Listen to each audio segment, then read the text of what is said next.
Why is it so fucking close to the what's the name? Alright. What the fuck? Man, ain't this about a bitch? Look at this shit. Hold on, mom. Trying to get my goddamn phone to charge. Hold up. What the fuck?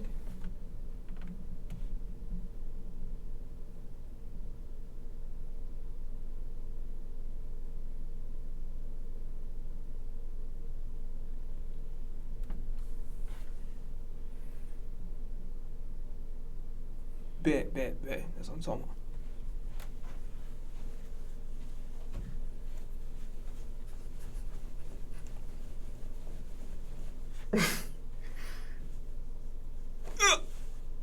Hey, y'all remember, real quick, hold on, before we get started today. But what in the Jack Harlow do I got going on up here, bro? What the hell? Oh, Ratatouille. They're like the goddamn chef on Ratatouille and shit, bro. Big ass hair, bro. What the hell? Nigga, what in the goddamn NBA street I got going on here? It's like I'm about to goddamn dunk on somebody with long ass lanky arms and shit. Like my arm about to extend like goddamn Mr. Fantastic and just dunk on a motherfucker. Alright, but anyway. Well, I'm fucking up equipment here. Anyway, what was I gonna say? Hold on. Ready for closely, Mr. Demian. Alright, bet. Y'all remember, for those that watch Proud Family, you know how when it was this dude with the suit and shit, I think he, if I'm not mistaken, he was always spinning a basketball with his finger. And you can never see the guy's face. You could see his legs, I think it's up to his chest, and that was it. That reminded me of when I just started standing up just now. But anyway, that's beside the point. It's your boy Bruce Leroy. Alright, let me stop bullshitting. It's your boy Bruce Leroy, alright? So, about yesterday, it was out of my control. I would have definitely, we would have definitely been back to business. But nonetheless, we here today, and that's all that matters. What happened yesterday don't fucking matter because that was yesterday. Today's a new day. So anyway, follow me here on this Twitch. I'm Bruce Leroy BIH. Follow me on Instagram, Twitter. I am Bruce Leroy. Follow me on TikTok. It's Bruce Leroy BIH. Can you give me a round of applause for your boy for not stuttering? Hold on. Whatever. Fuck it. Alright, I was trying to do the mortgage. Hold on. Oh my Lord. I'm fuck up the rhythm. Whatever. Anyway.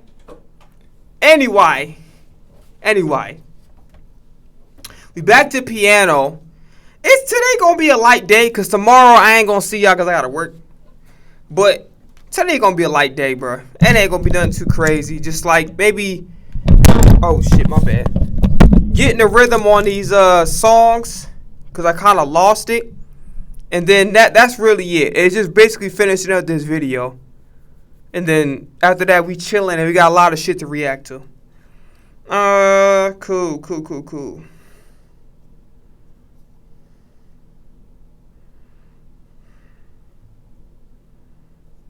Alright. So I'll be brushing up on the fundamentals before we get back to the video.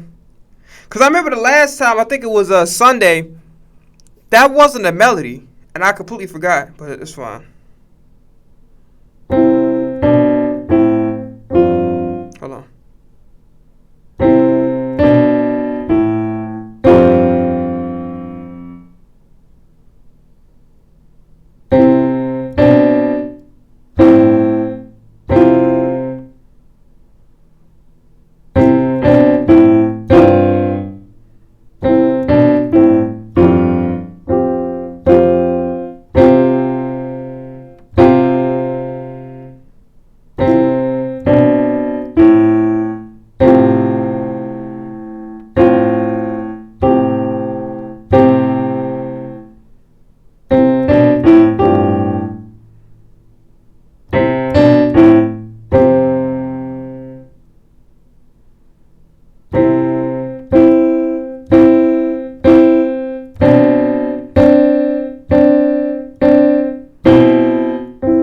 Fuck that, hold on.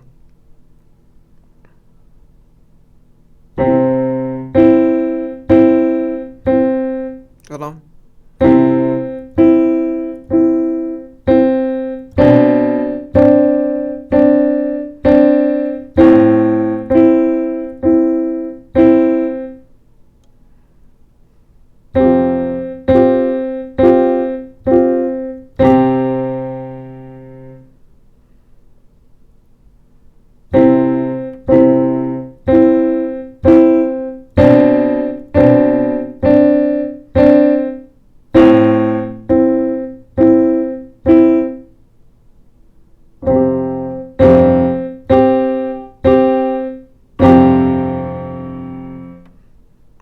Fundamentals look good. They don't look bad. You know what I mean? They don't look bad at all.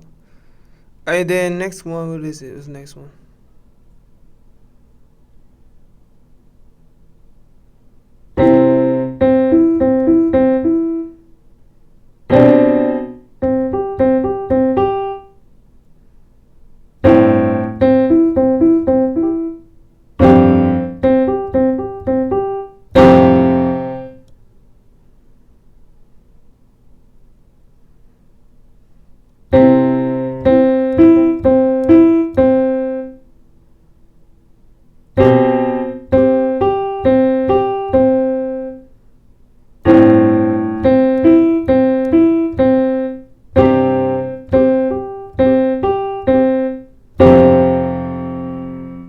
Okay, so we look good so far. So let's see if we can apply this knowledge. See if we can apply this knowledge to that. Hold on, let me get my fucking mouse without ruining my shit. Hold up! Look, we sound pretty good too, by the way. You know what I'm saying? Coming back, you know. So, this is A. Okay, so I gotta remember the pattern of what he did. Let me. Yes, to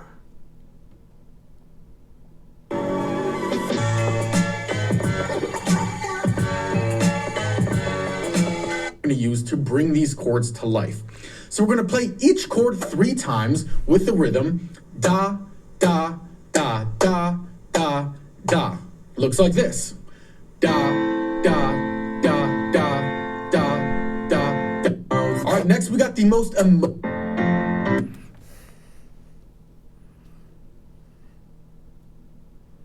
this is D right here, so.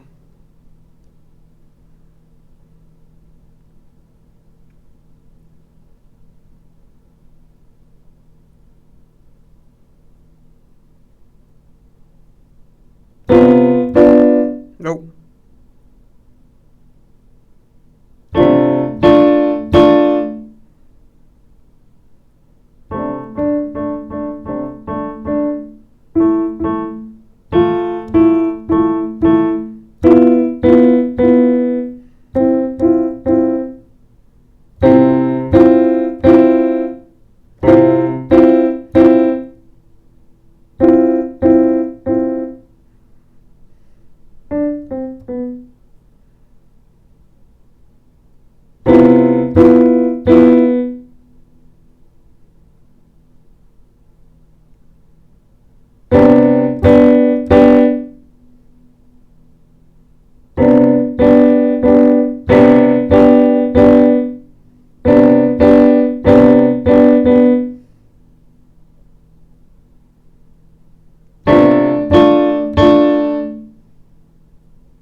This is not it.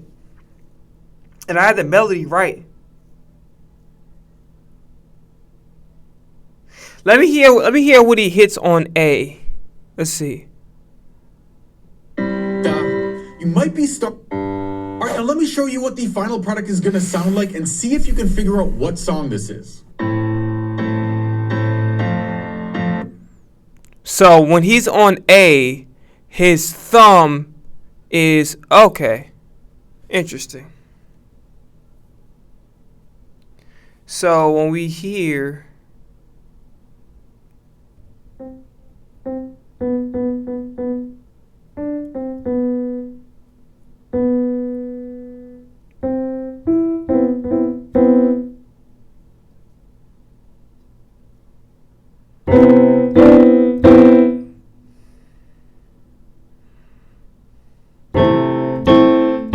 there you go. That's the melody. I'm about to say, I'm like, something ain't right.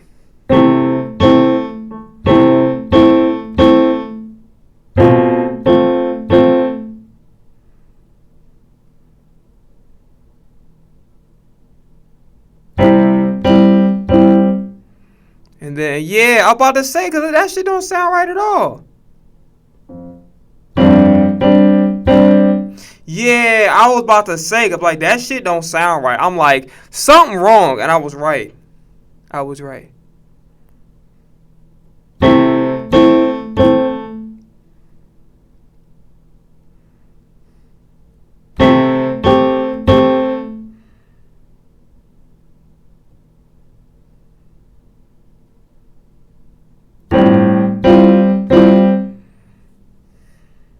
This shit hurt your hand, low key. I ain't gonna lie to you.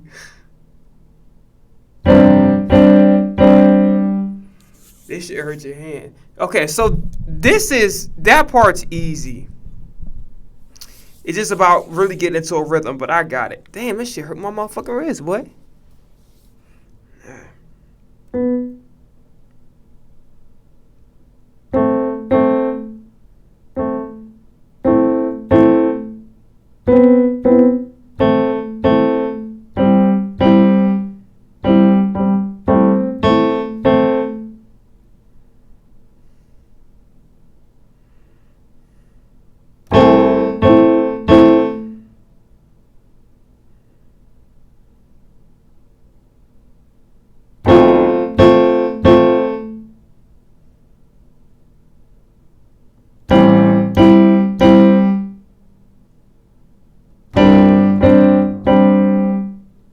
I think we pretty much got it. It's just more or less like, I got it. It's not hard.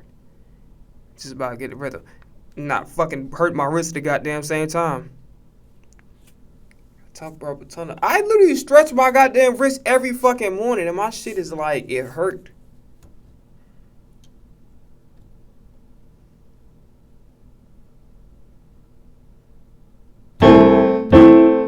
Nope. Nope, that's it.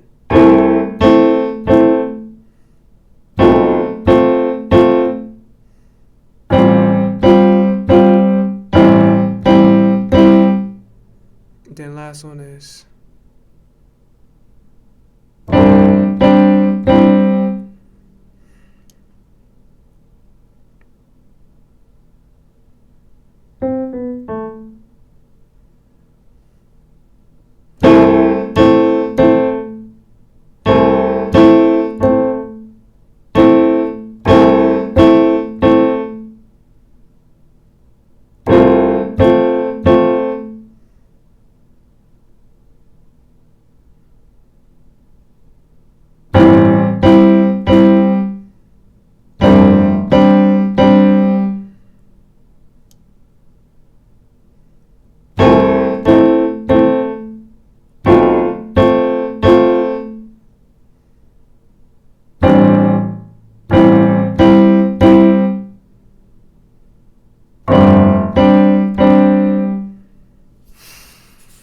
We got it. It's just like I gotta get goddamn accustomed to the pattern, but I got it. I actually got it. I'm finally hitting it right. It took a minute though. Damn. It took a long ass time.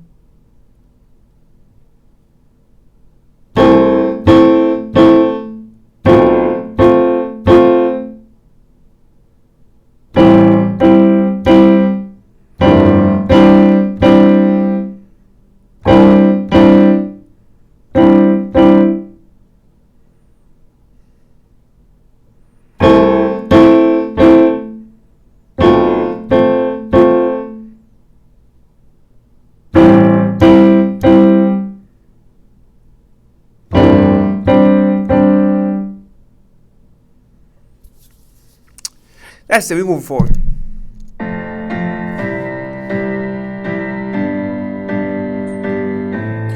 What would I do without your smart mouth? All right, next we got the most emotional song on the list. This thing will bring tears to their eyes every time. All right, so we're gonna start off with our first chord, which is C major. Looks like this.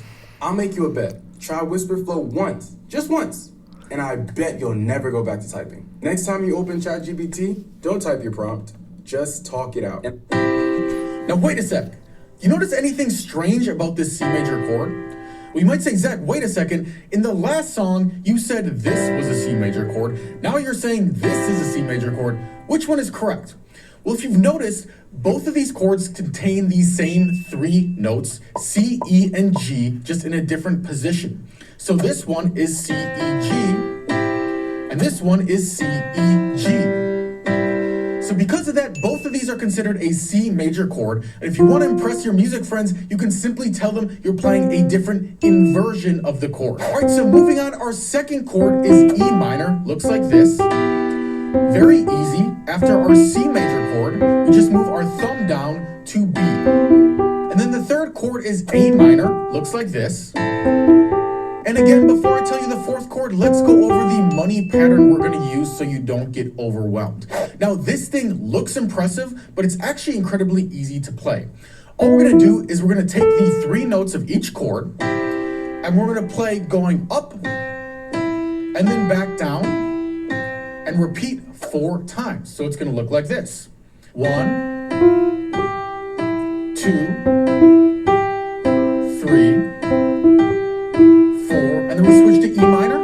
1, 2, 3, 4, and then our next chord. 1, 2, 3, 4, and then finally our fourth chord is F major. It looks like this. So again, we do 1, 2, 3. So C, F, and what the fuck? C.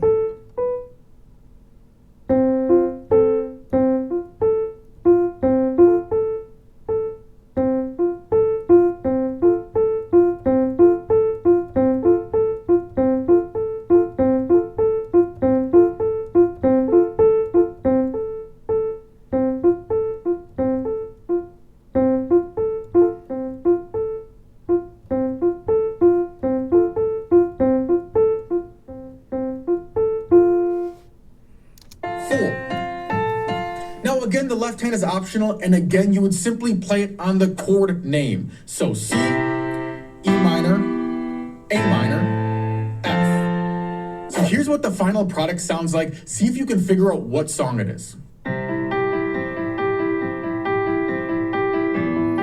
Okay. Got it. So it's 4 times, and then okay.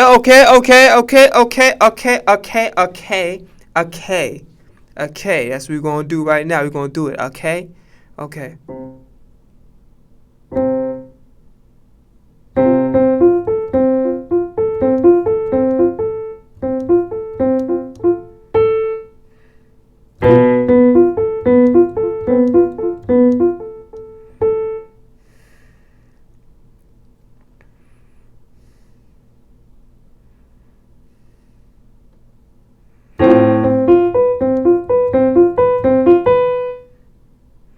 So I got it. It's just more or less getting used to the goddamn keys.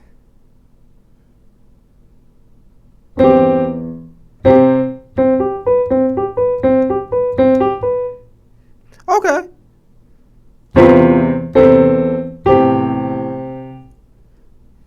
Okay.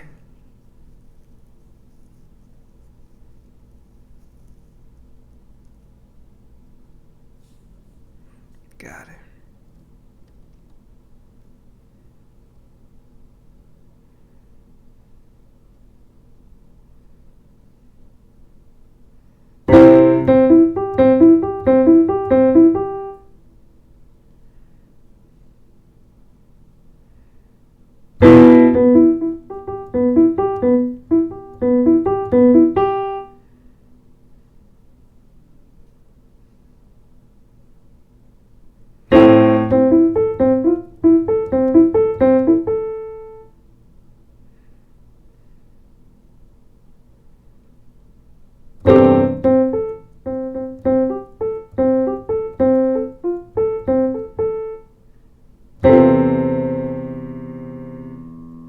Okay, this actually low-key easier than the other joint. It's just me.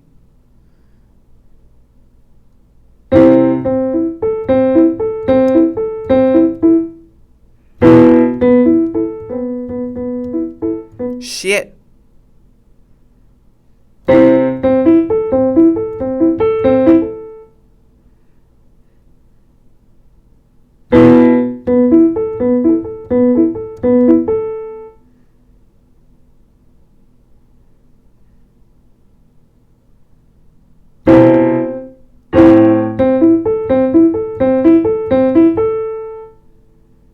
Then the last one is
upon a star. That shit was ass. How I wish upon a star. That shit was still ass. How I wish upon a star. How I wish upon a star. How I wish upon a star. That's better, but still ass. Still ass. Hold on. Good, nobody saw the baby. You're the You're the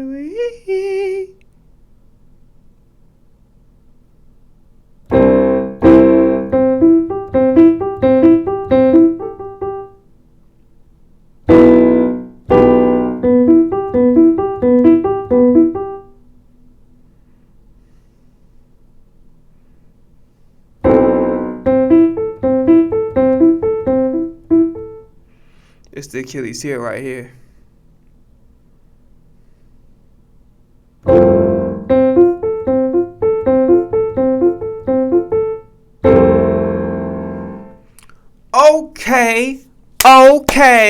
Okay, we are going somewhere.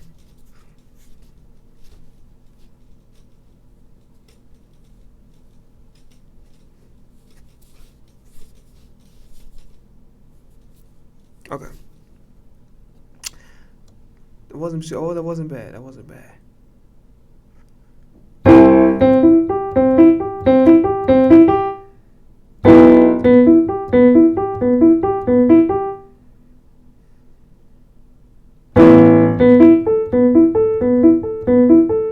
Look at your boy though. Look at your boy though. Look at your boy though.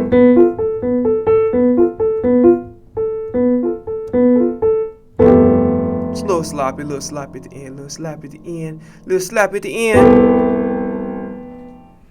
It's a little slap at the end.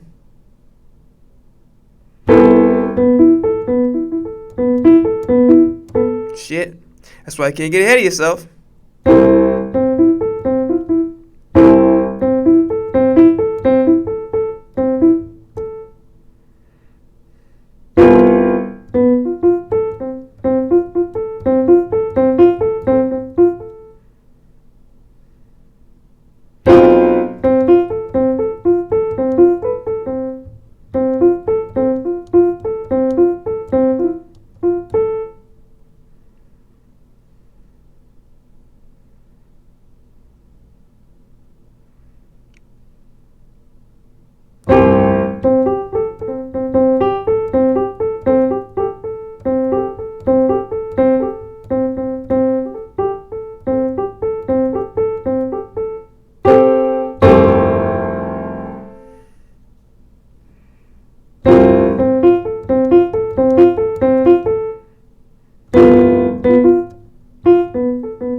Let's move on. I think we got a good gauge of it. I think we did good. We can move on. Got 2 more songs. 2 more. We'll be done. So both like about 5-10 minutes. All right, our third song is the most breathtaking. This is the one that just leaves audiences speechless. All right, so our first chord is G major. Looks like this. Then we move on to D minor. And then our third chord is easy. We just play D minor again. And then our fourth chord, we move down to A minor. Now, just like before, the left hand is optional. We just play the name of the chord. So for our first step, we got G major, D minor, D minor, A minor. Now, to make this song come alive, we're going to use this money pattern over the top of each chord. So we take our 3 notes over the top of each D minor, A minor. It's optional. We just play the name of the chord. We move down to A minor.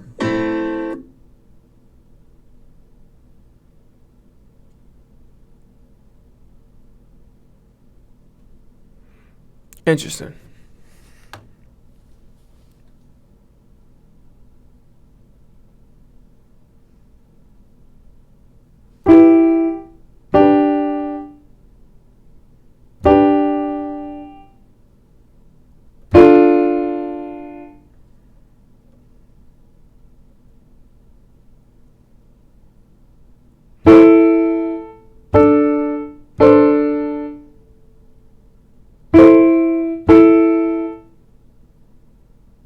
What the fuck? Hold on.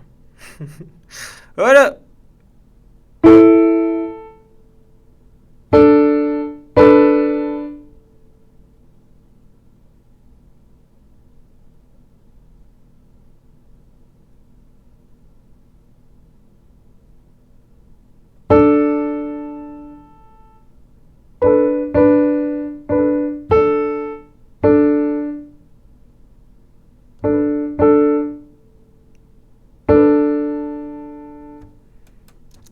Now, just like before, the left hand is optional. We just play the name of the chord. So for our first step, we got G major, D minor, D minor, A minor. Now, to make this song come alive, we're going to use this money pattern over the top of each chord. So we take our 3 notes and we play top, middle, bottom, top, middle, bottom, top, middle. Then we move on to our next chord, top, middle, bottom, top, middle, bottom, top, middle, and then D minor again, top, middle, bottom, top, middle, bottom, top, middle, and finally A minor, top, middle, bottom, top, middle, bottom, top, middle. So here's what the final product sounds like. See if you can figure out what song this is.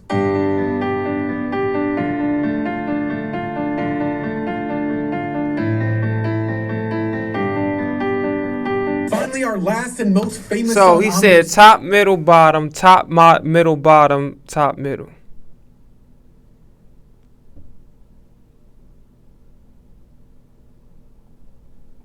Chord, top, middle, bottom, top, middle, bottom, top, bottom, top. The product sounds like. So basically everything in reverse. Oh, that's very fucking confusing. Thank you so much.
lost track where the fucking keys was. Okay.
See if you can figure out what's middle.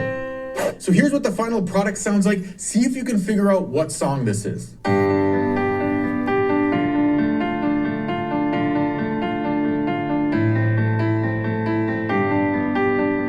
Finally, our last and most famous song on. Alright, so yeah, we pretty much gonna finish up this video today. It ain't gonna be nothing too crazy, man. We're gonna keep it simple. So let's finish up this pattern that we got right now. Ain't gonna be nothing too crazy today. We're gonna keep it simple today. Cause why the hell not?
Okay.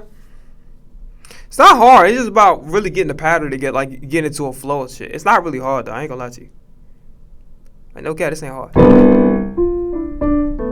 Shit, okay. Shit, mother. What the fuck?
Ass. Do it again. That shit was ass. And that was ass. Shit, my motherfucking hand, bro. Fuck. It wasn't that I played the wrong note. My goddamn, I'm feeling hand fatigue.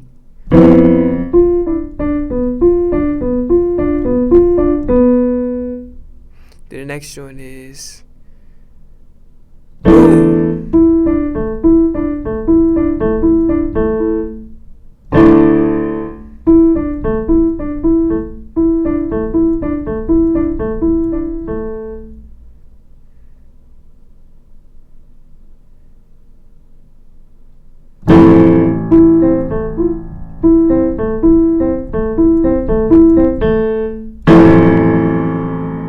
Move the fuck on. Last song.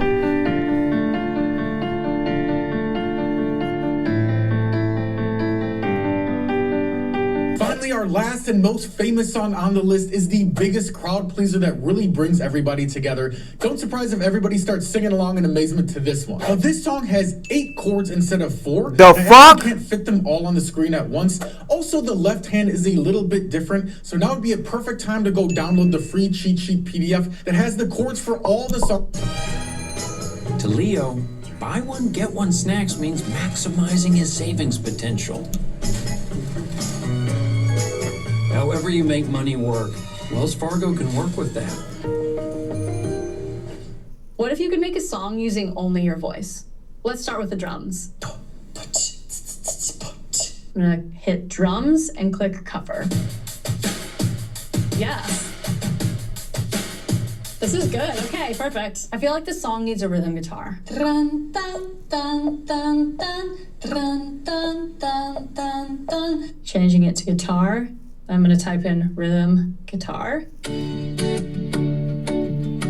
Okay, I like this track. I'm gonna copy it to the main. All right, now we're adding some bass. Bum bum bum bum bum bum bum bum bum bum bum bum bum bum bum bum. Okay, let's click on bass, and I'm gonna just click cover. Yes, I like this. Okay, good. All right, adding a synth for the chord. Songs we're learning today laid out nice and simple. Good, I ain't downloading shit, nigga. We gonna just look at that. You gonna go back. What is that? 601. Simple, so We you'll gonna go back to have these songs 601, nigga. forever right at your fingertips. To get that, click the link, enter your name and email, and you can download the cheat sheet here. Alright, so this I song ain't starts off with downloading no C major, motherfucking shit. Yeah, I then ain't G major, downloading that shit. then F I ain't major, downloading then shit. C Yeah, major yeah. inversion, then F major, then back to C major, then D major, The fuck? then G major. I know this is a lot all at once, so when you practice this, make sure to break it up into smaller chunks and use your cheat sheet. All right, now the left hand is a little different than before. This time our left hand starts on the note C, and then we simply walk down the notes step by step until we get to this D, and then we go back up to G, and that's it. So it's really not that hard. We just start here, move downward until we get to D, and then we pop up to G. So with the right hand, it's gonna look like this.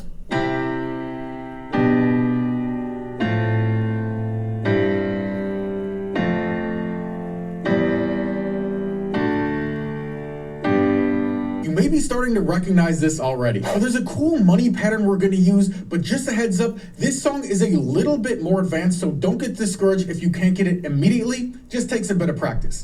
All right, so to make it sound like the actual song, all you gotta do is play left, right, right, left, right, right. So we have.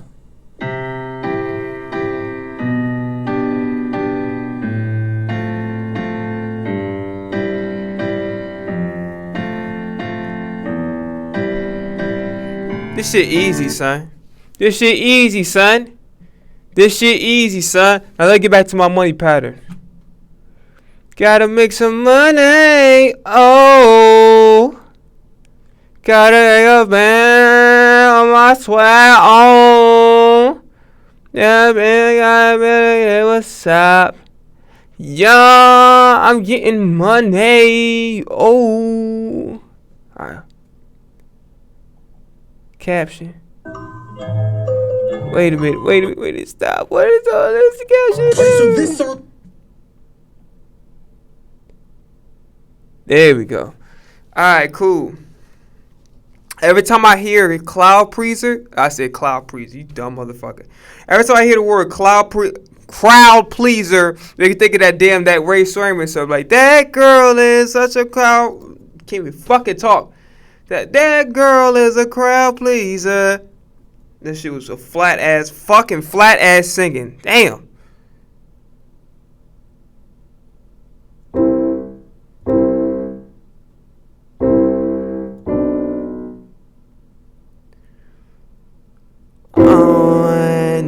On my name.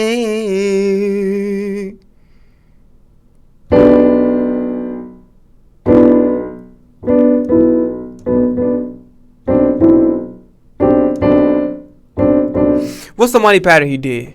Laid out nice and simple, so you'll have these songs. Song starts off with C major, then G major.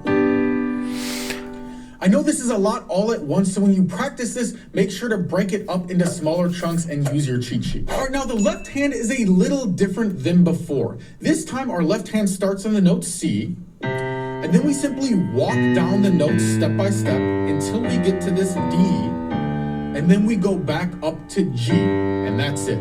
So it's really not that hard. We just start here, move downward until we get to D, and then we pop up to G.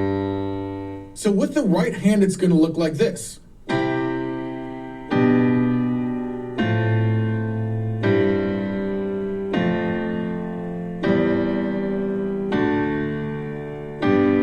You may be starting to recognize this already. But there's a cool money pattern we're going to use, but just a heads up, this song is a little bit more advanced, so don't get discouraged if you can't get it immediately. Just takes a bit of practice. All right, so to make it sound like the actual song, all you got to do is play left, right, right, left, right, right. So we have.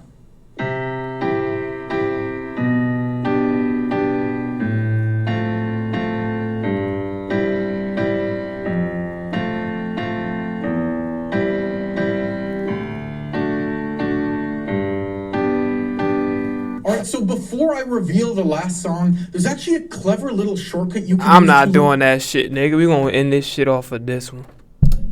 Matter of fact, how much time we got? Alright, whatever. Man, that nigga was like, alright, bet. I know you barely getting through the first four, but guess what? I'm gonna give you a hard ass one. Enjoy, motherfucker. So left, right, right. What you want to do is save hundreds. Bitch! How the fuck you gonna go on the ad and even play the goddamn video? Can you ask? Also, the left hand is an email, and you can down C major. Left hand.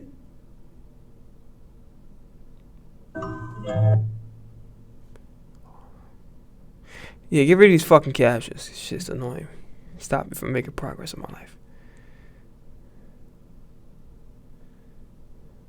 Yeah. Alright, so he said down and then all the way back to G.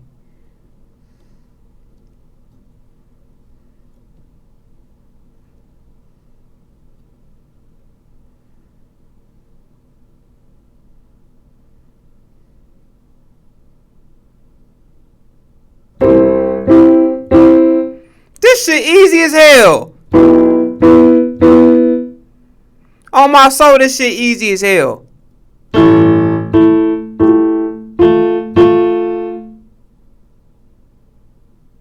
This shit easy as hell on my soul.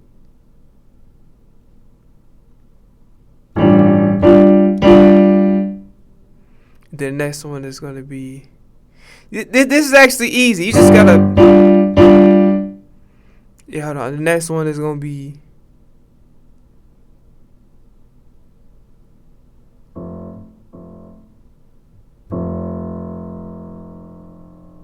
What the fuck?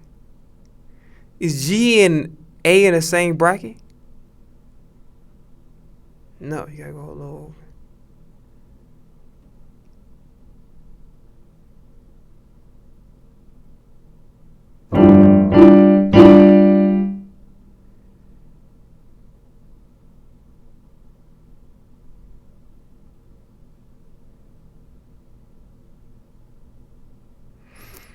All right. So what was the pattern on the left hand? He said. So.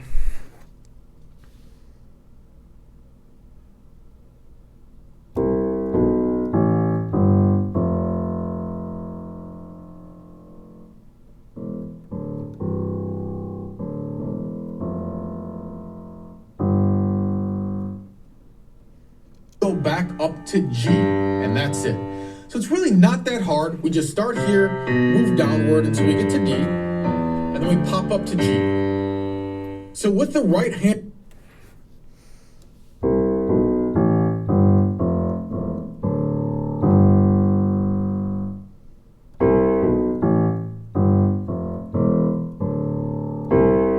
Shit.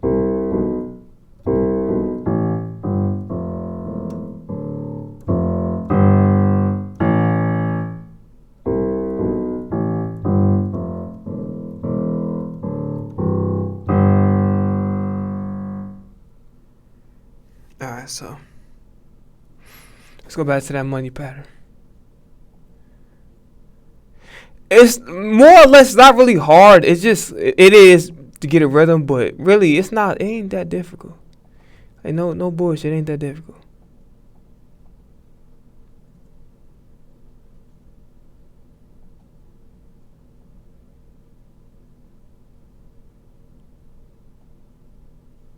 All right.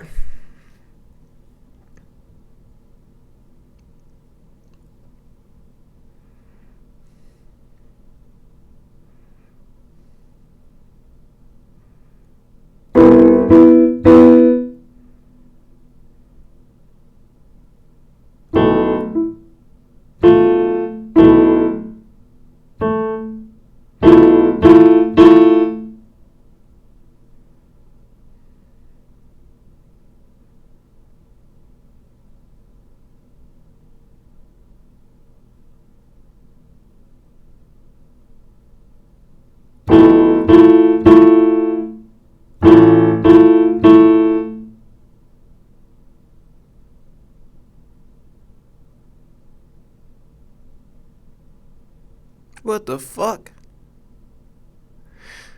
Yeah, let me see what time it is. Yeah, we'll do this till like right about the next 7 minutes. After that, we gonna do some other shit. Matter of fact, fuck it, I don't care. We'll do it as long as we need to, nigga. I don't give a fuck. Like, so. Oh shit, my bad.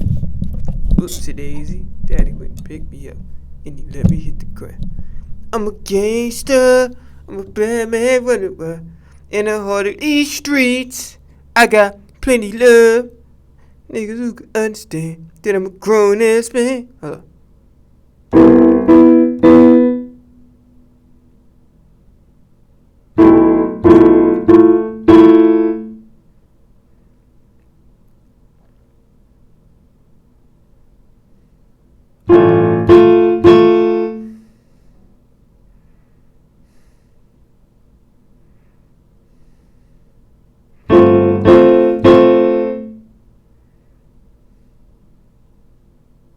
I'm looking at the wrong fucking one. I was looking at the third song instead of the last one. Cause you're stupid.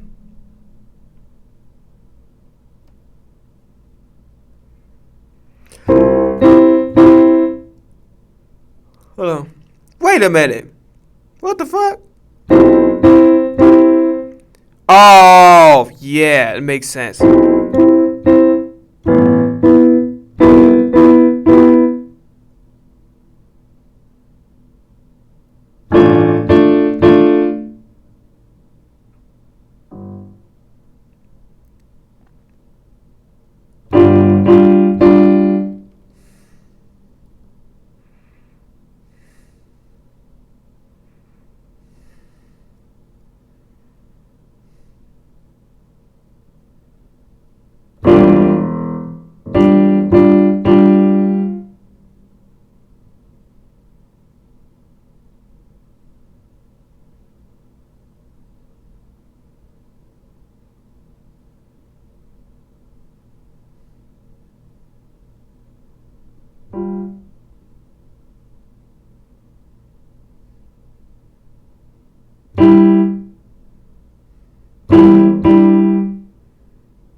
Fuck this shit.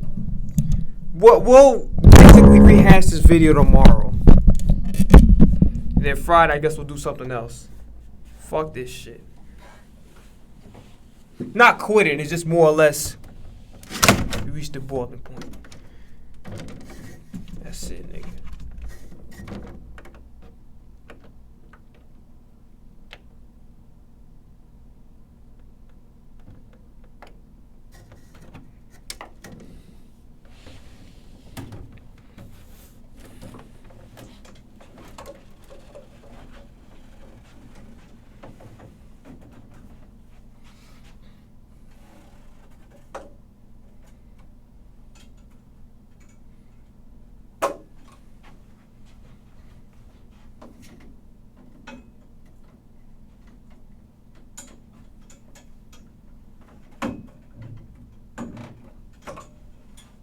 Put my shit in. Oh.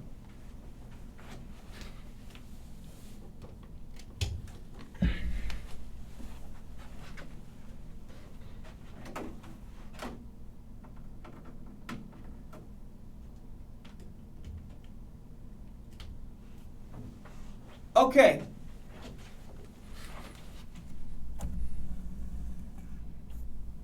Chappy ass list, out. Yeah. Probably skipped hella people in the chat. I did not. Okay, great. Great. And they're going to be coming on a good time. Okay, fantastic. Now, we're going to be reacting to a bunch of random shit, not going to lie. And then obviously when it comes to this video, we will kind of rehash it tomorrow. I'm going to do something else right now. Okay. I said, okay. So, a bunch of random shit. So, I'm not reacting to the ESPN top 10 quarterback list. And I won't even react to the top 100 list. Because everything is all bullshit. So, basically, for those that don't know, ESPN made a list of quarterbacks that they would want if they want to win a Super Bowl. And the funniest shit is they put quarterbacks on the fucking list who have not got to a Super Bowl, which is fucking hilarious. I'm not going to lie. But anyway, let's look at this Fran Target this shit. In 1959, when he finally made the varsity squad, he led the Bulldogs to a 10-1 record and the SEC championship, and helped them to a 1960 Orange Bowl. Georgia like Ohio State. After graduating with a business degree in 1961, Tarkington was drafted by the NFL's newest expansion team, the Minnesota Vikings. He would play for the Vikings for the next 5 seasons, making the Pro Bowl in 1964 and 1965. In 1966, Tarkington had had enough of the volatile Vikings head coach Norm Van Brocklin. He demanded to be traded. Fran was sent to the New York Giants in 1967, where he would play for the next 5 seasons. While he would make the Pro Bowl 4 of those years and have one of his best seasons statistically in 1967, the teams in Gotham weren't very good. In 1972, he had once again found himself wanting a change. We can't win here. You need more players, and you can get maybe some players for me. We're not going to go anywhere here. 3 days later, I get a call from Bud Grant. I didn't know who Bud Grant was. He said, how would you like to come back? He didn't know me, and I didn't know him. I said, come back to Minnesota? I never thought about that. But I'd like that. For the next 7 seasons, the Scrambler would be considered one of the best in the league, with 3 Pro Bowl nods and winning the MVP award and the NFC Player of the Year in 1975. The Vikings would dominate the NFC Central Division, winning 6 divisional titles. He would lead them to the 1974, 75, and 77 Super Bowls, losing all 3, something that Tarkington takes responsibility for, deservedly or not.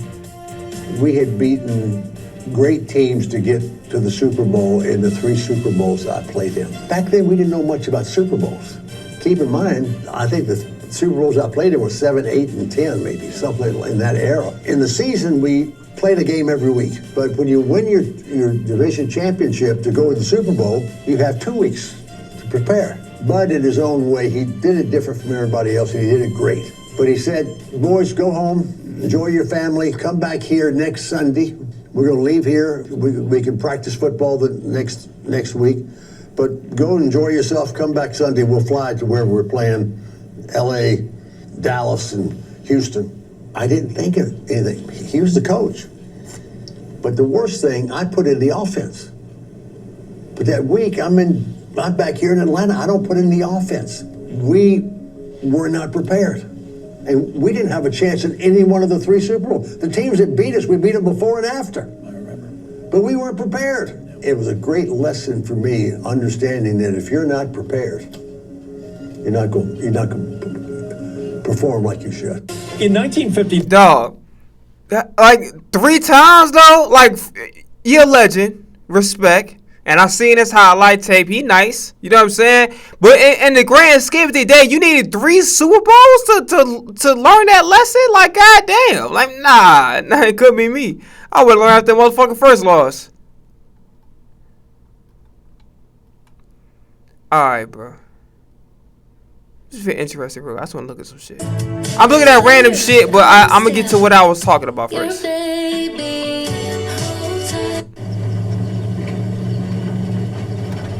I heard this before. It's not terrible. It sounds good. It's not dog shit. It's just I heard it before. That's it. Ain't bad. Okay. Now, Eric Bellinger said something about The Weeknd on Funky Friday, and I just want to just make a quick. I have some quick thoughts about that. The Weeknd. So he made some comments about The Weeknd singing. So for those that don't know, to give proper context, Cam Newton does this little segment on Freaky Friday. I said Freaky Friday, dumbass. Funky Friday, where I think he did the same shit to Mario. He tried to basically get Mario to say that Bryson Tiller can't sing. It's low key as subtle. I don't like this segment, but Eric Bellinger mentioned something about The Weeknd. By the way, Eric Bellinger is definitely a really good R&B artist. I think he's a pioneer. I think a lot of male art, when it comes to R&B, right? When it comes to Chris Brown and Eric Bellinger, I feel like those 2 male artists specifically have the most influence over this particular generation of male R&B artists. Like every fucking male R&B artist sounds the same. And Chris Brown and Eric Bellinger are so good that even though there's a lot of their copycats out there, I still listen to their music anyway because it is that good. But I'm not gonna lie, there's a lot of male R&B artists that are very much influenced by Eric Bellinger's style and Chris Brown as well. And frankly, it can get annoying. So let's see if you. The Weeknd said Usher was trying to take his song, trying to take his idea, and I'm like, I was in the studio with Usher. I was like, big bro, I got this. You don't even gotta respond. I got you. So I did my video, but then he still walked behind me and was like, you know what I'm saying? Yeah. So it's like we just be having fun with it. You know, I'm gonna call somebody out. You go call my people out. And that's what that was. I was like, you saying he stole it from you, but that ain't even your register. I ain't never heard you up there, champ. Not a never. He just ain't been over there in those parts, in that jurisdiction. It's not his area. Can The Weeknd sing? I think he can sing. No. I think he can sing. It's yes or no, and then he can sing if you like. He just answered the question, Cam. Like this nigga messy as hell, bro. Like this part, like honestly, I'ma keep it a being. I said what I said about Cam Newton before, but I'll say it again. I had a lot of respect for Cam Newton because he took a Panthers team to a Super Bowl. He won the MVP. He definitely was a dynamic player when he was playing. And I think in the very beginning when he first started the media space, it was cool to watch him come into this space and in a way somewhat carving out a legacy for himself. He got a good personality. He's very well spoken. He's very intelligent. So I'm looking at it, and then also he could talk that shit because he's done enough in this league where it's like, okay, you know, when you talk about football, you're definitely, you know, you know your shit, cause you played it. You went to the biggest. You didn't win, but whatever. It is. It's not an indictment against you. You know, like there's plenty of great quarterbacks who didn't win, but that's not the point. But ever since he started kind of getting more or less settled, and he started becoming a hater, and then he just says hot takes for the hell of it, and then he had like a strange obsession with keep mentioning Jalen Hurts over and over again, and it's like he says something about Jalen Hurts and the Eagles, and he was proven wrong, and then all of a sudden listen, it's okay to not like Jalen Hurts. Steve Smith is not a fan of Jalen Hurts. It doesn't mean I like him as a receiver, no less. But my thing is stop flip-flopping. And then when he flip-flops, it's very fucking weird. And then it's like he almost presents a weird-ass energy about himself where it's like he'll talk bad about you. Then when he see you in your face, it's just like it's all like he said some shit about Shador. He was like, what the fuck he say? Because I thought he was just critiquing him about how he handled the Colorado State situation, right? I was like, there's some validity to that. And then when he says it about, like, does anybody like Shador? I'm like, I wouldn't have fucked with him either. Then Travis Hunter follows suit because Shador is his, they close. But he comes off like a hater, and he just gives hot takes with no fucking logic whatsoever. And then when he gets proven wrong, and it's just like he just says hot takes for the fuck of it. And then he comes off like a hater, and he comes off like, in this clip, messy. Like, I don't know why he's doing this. I don't know why he's going out of his way. I would never participated in this. Even if I thought you could or couldn't sing, I would never do this. Like, if I'm doing this shit, if I'm talking shit about somebody, I'm saying, like, that nigga can't sing or her ass can't sing. Whatever the case may be, I'm doing that shit behind closed doors. And I'm not doing that with just anybody. I'm doing that with niggas that, like, fucking put their life on the line for me. The niggas that I know for a fact would not cross me. And it's like, it's less than, let's put it like this, it's less than one hand. Much less than one hand. I would never have and it would definitely would not be over no motherfucking phone call. It depends. But again, the only conversation I'm having where I'm like saying who can sing, who and who not and who can't sing is gonna be motherfuckers who I know for a fact. I'm talking about if they cross me, bruh. Man, I don't know what the fuck to do. It wouldn't be some random nigga that I met along the way who I didn't grow up with. It's gonna be niggas that it's like I said, it's on less than one hand. Dead ass. Maybe less than half a hand. That doesn't even really make sense. But you understand my point. It's like, I'm not having these conversations out in the open with random motherfuckers because at the end of the day, it's just like, even though I'm being honest, why would I want to beef with somebody? For what? Like, why would I go out of my way to start some shit with somebody? And then what the fuck does my opinion really matter in the grand scheme of things? Because I understand from my perspective how hard it is to make it in my lane. So why would I go out of my way, even if I feel like you couldn't sing, why would I go out of my way to speak negatively about you? Now, if somebody say, okay, what you think about their music? That's different. I'm like, I'm not really into it. And there's a way you could say without coming off disrespectful. But I'm not going way, he can't really sing. She can't really sing. What the fuck good does that do for anybody? If I don't like the person, I don't have to give it no airtime. I don't have to give he or she no airtime because I don't listen to him. You know what I'm saying? You understand what I'm saying? I don't have to go out of my way to give my opinion about shit that I have no interest in or shit that I don't particularly like, right? It's not to say that you got to be like this little bitch who just scared to say everything, but I'm just saying this right here is a recipe because here's the thing. I got to deal with the repercussions after this shit. And I got to be honest with you, I can't even blame the other person for getting mad because I'm speaking about this person who I don't fucking know in a disparaging manner. Because I think they can't sing. Why the fuck does it matter what I think? They got a fan base. They making bread. They done something right. Whether it's singing, otherwise maybe they make good songs. It's a lane for fucking everybody. Mariah decided, no disrespect, she really not the best of singers. But her songwriting's fucking incredible. So you kind of do it. Taylor Swift. Not necessarily the best of singers. She's not terrible, but she's not the best of singers, right? I'm damn sure not the best of singers either. But the songwriting, you know what I'm saying? It's kind of either or. It's like most great singers can't write, But most great writers are not necessarily the best singers. That happens more often times than not, right? Mariah Carey is an anomaly. You understand what I'm saying? And I feel like if Whitney wanted to write her own shit, like, out of the few people that I feel like it's more, but out of the few people that I feel like, well, Eric Bellinger is definitely. Well, Eric Bellinger is a guy who can also sing and write his own shit for sure. So I ain't gonna discredit him.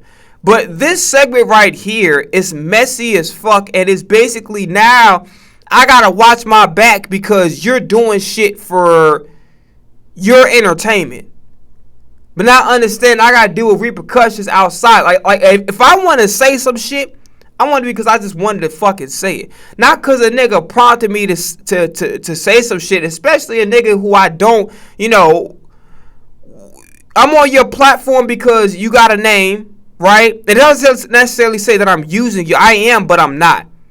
But in a sense, it's like, okay, I heard you, I'm a football fan. You were a great quarterback. And in your time, you got your own podcast, but we didn't grow up with each other. I don't know your moral code. I don't know your moral code. I see how you present yourself on TV, but I don't know your moral code. I didn't grow up with you. You know what I'm saying? I don't know how you react when you mad at somebody. I don't know how you react when you and I get into a disagreement. We not seeing eye to eye. So in that case, if I ain't never been around you and you and I disagree, I don't fucking know you. You know what I'm saying? It's not saying that I'm disrespecting you, whatever, but I don't know you. You understand what I'm saying? And by the way, just because somebody, put it like this, I gotta keep it a being, okay? I personally do not know. I don't know how close Eric Bellinger and Usher is. Why you goddamn Bellinger? Who the hell is that? What's up? Can I get some out of the closet real quick? Hey, go ahead. Okay.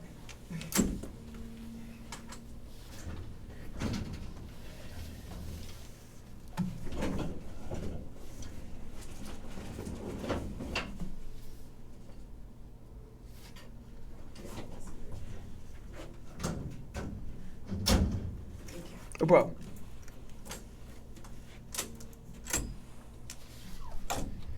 Like I was saying, so I don't know the relationship between what you call it? I don't know the relationship between Eric Bellinger and Usher. I don't know how close they are. I don't know if they just like, yo, that's a legend that I look up to, boom, or it's just like we rub into each. It could be both too. Could be both. Or this is like they really tight like that. But, I don't know why Eric Bellinger in this case needed to speak on this situation.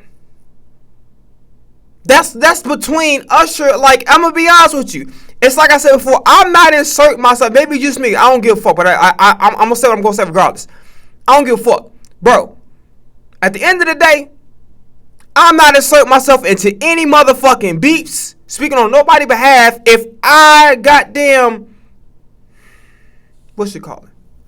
Basically, I gotta know you. I gotta know you when you we good. That's the obvious part, right? That's the easy part. Everybody gonna put on their best face. If you're a good human, you're gonna put on your best face, right? If you have some good in you, you feel me?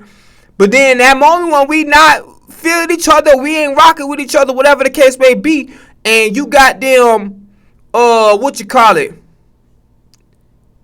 I gotta view your behavior during that interaction when you and I are having a disagreement and afterwards. And if your behavior is some shit that's just like this, some toxic ass shit, and I could just see it going worse from there, I'm cutting your ass off. I don't know you. You know what I'm saying? I know motherfuckers that be like, all right, I pay attention to how they act during our conflict and after their conflict. And then once you pass that test in my head, as far as like certain parameters, as far as like if you a motherfucker like to get hands on, alright, bro, then we gonna have to do what we got to do. You know what I'm saying? And you a motherfucker who goddamn don't know how to use their words and be intelligent, and you like to get personal. You like to say some shit that I told you in confidence. You like to basically you trying to curse me out and disrespect me as a man because you and I are not seeing eye to eye at the moment. You know what I'm saying? then I bet you gotta. It's over. You know what I'm saying? I don't know you, but I no disrespect. I don't understand why he would insert himself in this situation. This is between Usher and The Weeknd. There's some shit that like Usher can go contact with The Weeknd and vice versa. And they can have a discussion as men. They could DM, whatever the case is. They can have that discussion as men. Like, hey, listen, I didn't really steal your idea.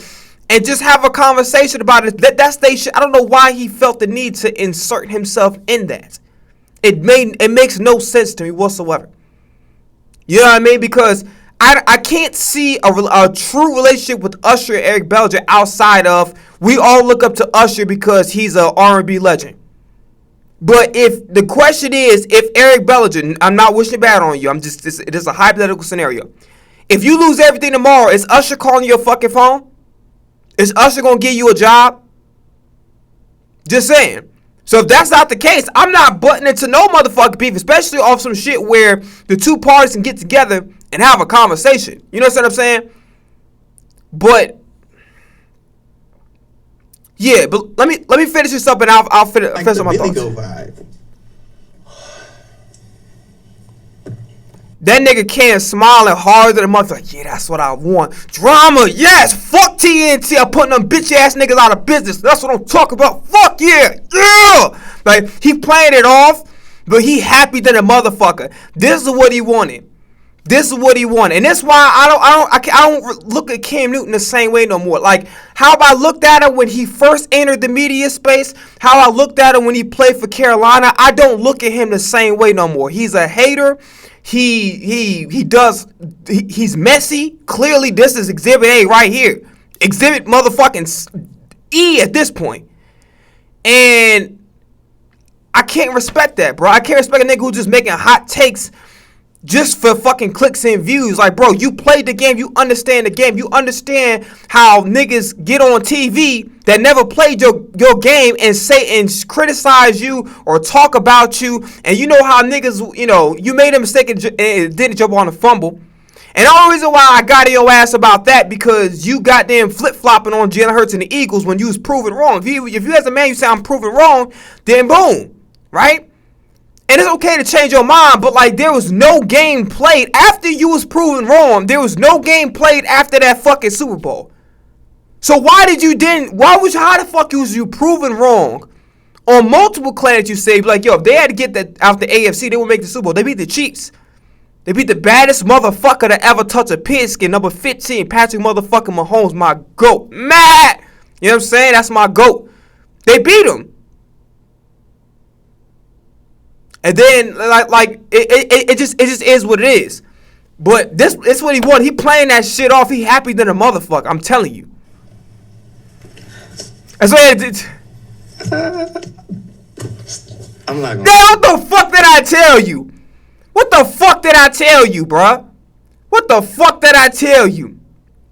And by the way, I'm guilty of this shit, and I'll say right the fuck now. Watch this.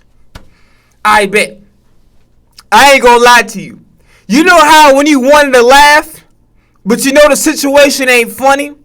So you wait till the other person to start smiling and laughing, and in a way that gives you permission to start smiling and laughing. That's what the fuck he did just now. He wanted to laugh. Did I not fucking tell you, Maj? I ain't never viewed this goddamn clip in my life.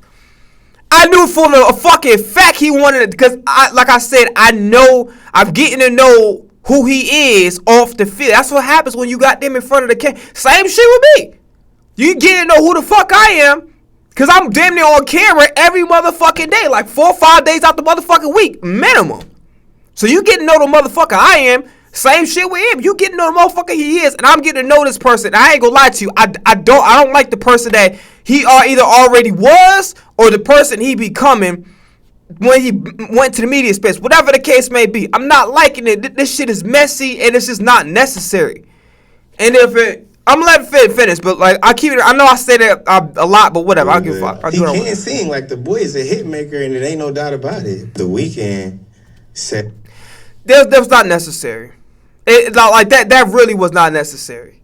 You understand what I'm saying? It was not necessary. It really was. And by the way, just because somebody can't hit a certain register, that don't necessarily mean that you can't take their idea. Cause I can look at some shit and cause you gotta remember this. Like The Weeknd, a writer. So he got mad demos. Like, nigga, like he gave damn near all this shit to Drake in the very beginning before they started getting at each other. You understand what I'm saying? So not Drake. Weeknd a real songwriter. So he got mad demos. See, he could have experimented with some shit. Got some shit in the vault you don't know. Now, I'm not saying Usher did steal this shit, but I'm saying it's not that much of a far-fetched thing. But again, there's some shit that, like I said, the only way I jump on this, or I jump in the middle of it, is if I lose everything today, and Usher will goddamn call my phone and go get me a job. If that nigga ain't doing that, or if I lose my home, he'll make sure I could sit in one of his cribs or some shit. He'll hook me up like that. If I can't guarantee that nigga can do that, I'm not jumping into no motherfucking beefs. I don't care. And obviously, we all respect Usher. He's a legend. But I'm not jumping into no beefs, no misunderstandings. I'm like, nah, nigga, you gotta go handle that shit man to man. Have that conversation. You know what I'm saying? Have that conversation, bro. You feel me? And that's just what it is. Be a man, have the conversation, whether it be in the DMs, yo, hit each other up, let's go meet here, let's have a conversation. You feel me? And let's just move forward from there. But honestly, this shit is just it's messy as hell. I don't like it, bro. That's all I gotta say about it. Alright, we go back to the double XL shit. Oh, David's a football player? I mean, he's always was a pretty good shit, I ain't gonna lie to you. Go to double XL. It's some freestyle that came out. You're gonna look at. A Trim did a freestyle. Okay.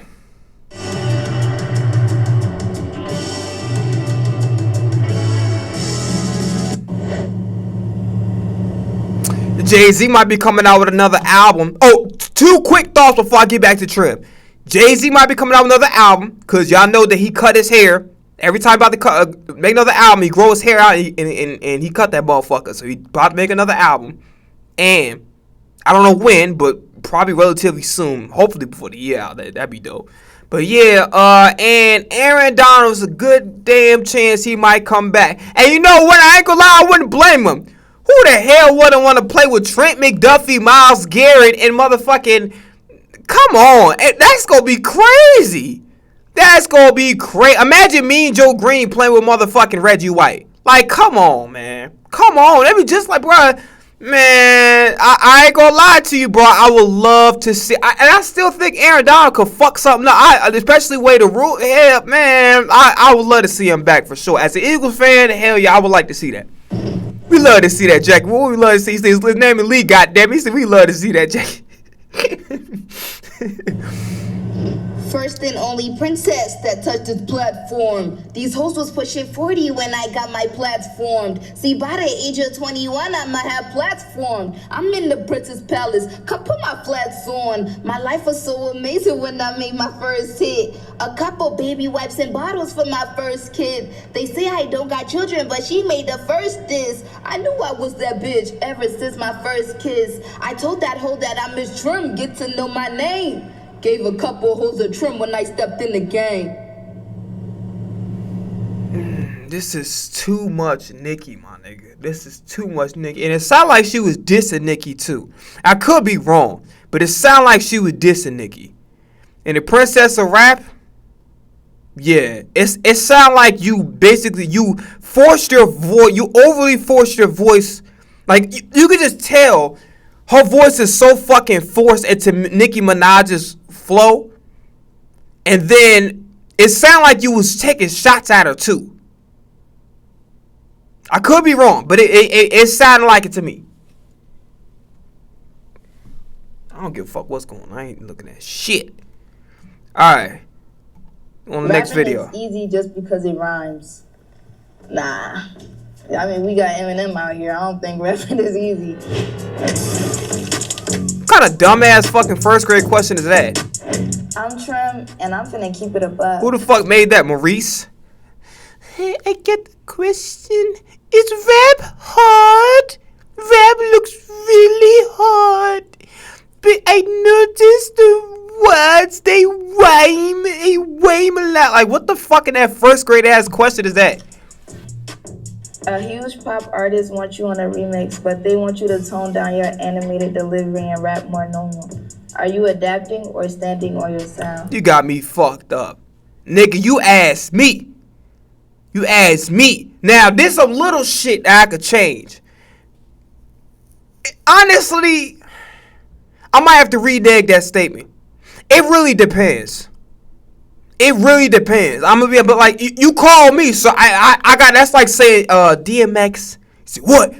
Okay, can you not be aggressive and please don't bark on the track? Fuck you talk about, nigga. I'll do what I want to do. Get your stupid ass out of here, man. I'll do what I want. What the fuck you at? You asked me, nigga. That was a horrible ass. I could do DMX, but like it just didn't click. But bottom line is this: you came to me, so to ask me to.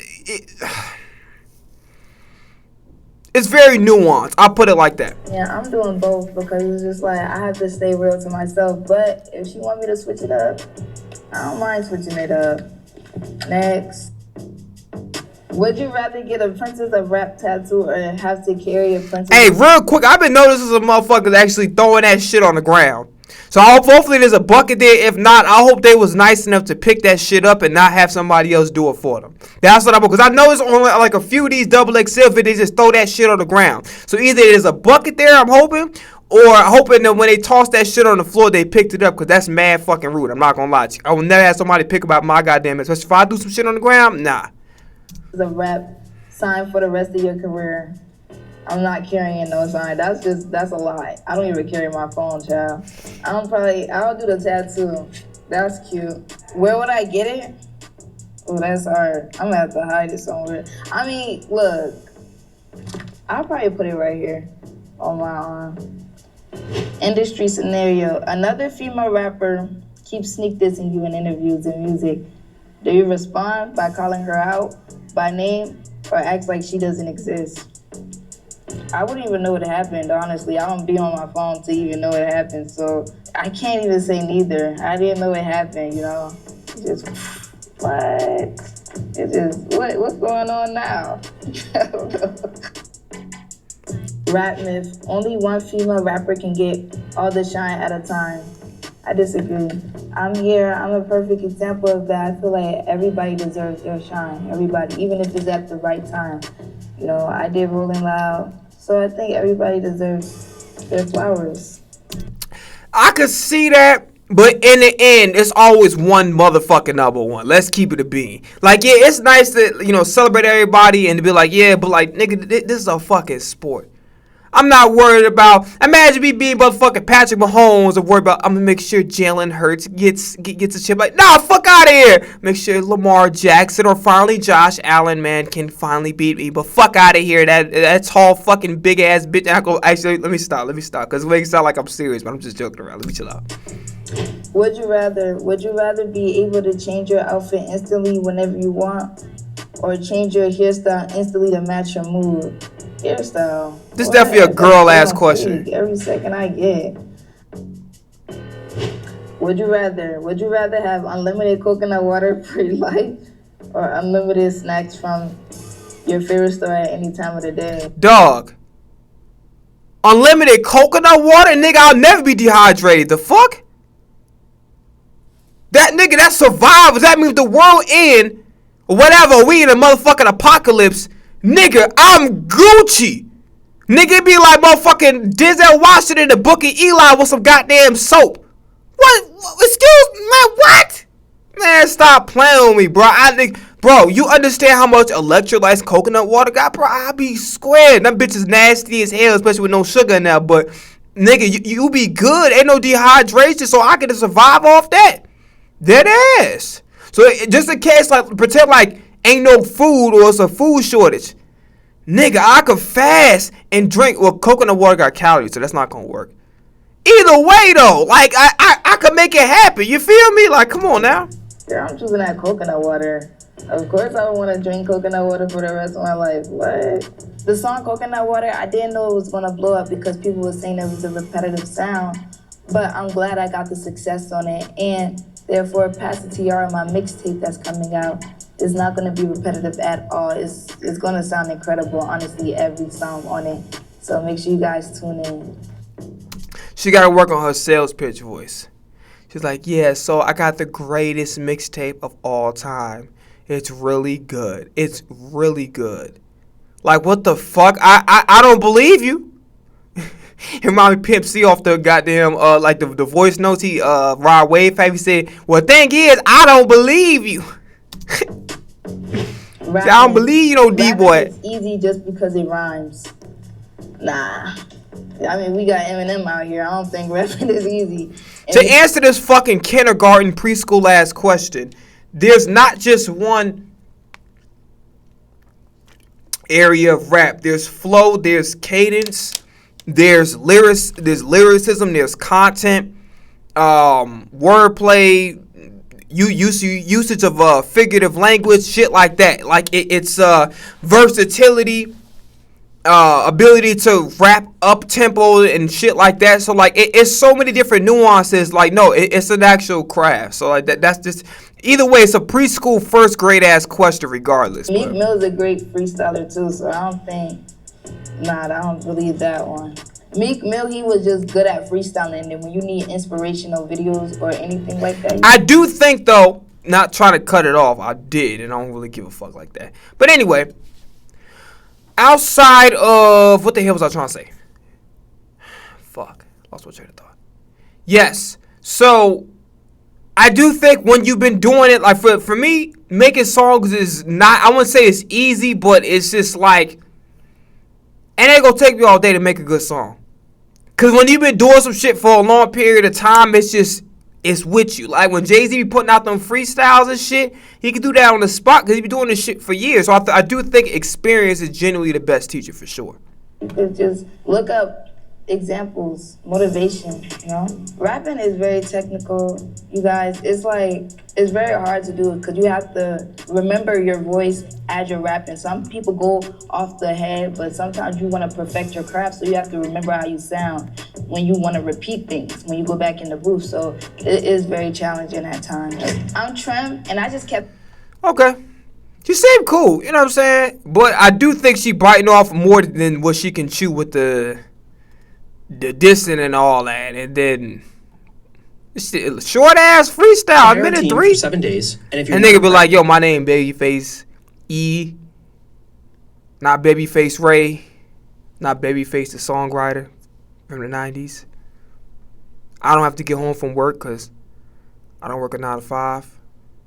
Not Babyface, not Babytron. Swag. He just in his freestyle just like that. You don't even have to pay us. We will help you strategize, ideate, script, film, edit, and distribute across all social media platforms. And the only thing...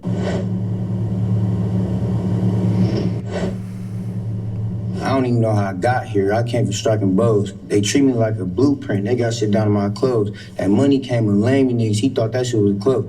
He trying to be tough, trying to get some hoes. You better off getting a roll. I've been so busy chasing paper. I wrote this shit on the road. My merch is made $200K, and that's not including the shows.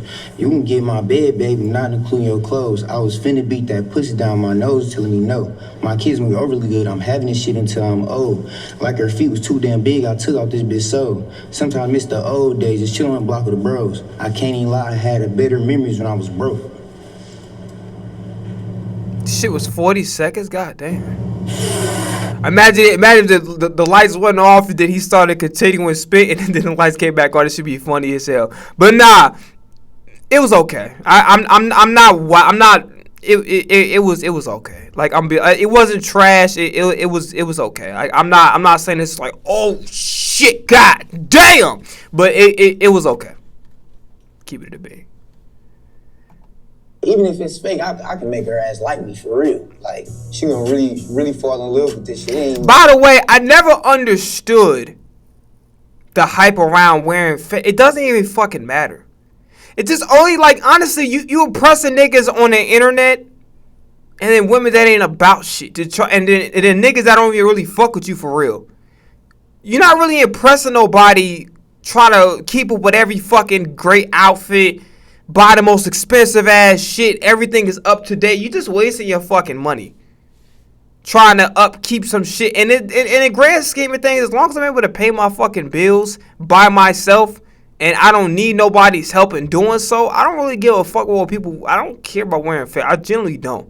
Because at the end of the day, it ain't going to change who I am or what I do. I'm still able to pay my bills. Most motherfuckers are not. So it's just like, at that point, I actually don't really even give a fuck. Because like, my occupation, I could live by myself and do what I want. I never really cared about, like, you know what I mean? Like, I know I'm not in that position yet. But what I will say is, I'm not, like, I don't give a fuck. If I want to wear some fake shit or shit that would be considered like a knock, I don't give a fuck. Now, certain shit that be egregious. I don't think you can wear fake Jordans. I really don't. Like it's certain shit that is just like, if you wear it that is fake, Like, if you want to buy a watch from a mall or a chain from a mall, so. But if you goddamn wearing fake Jordans and the motherfucking Jordan logo looking more or less like the Shaq logo, then nah, bro, I ain't gonna lie to you, dog. Like, no, you can't get away wearing fake Jordans. That is probably one thing that I'd say that is a no. Other than that, you can wear about fake anything when you get for, but honestly, fake Jordans, because it's like the logo is distracting as fuck.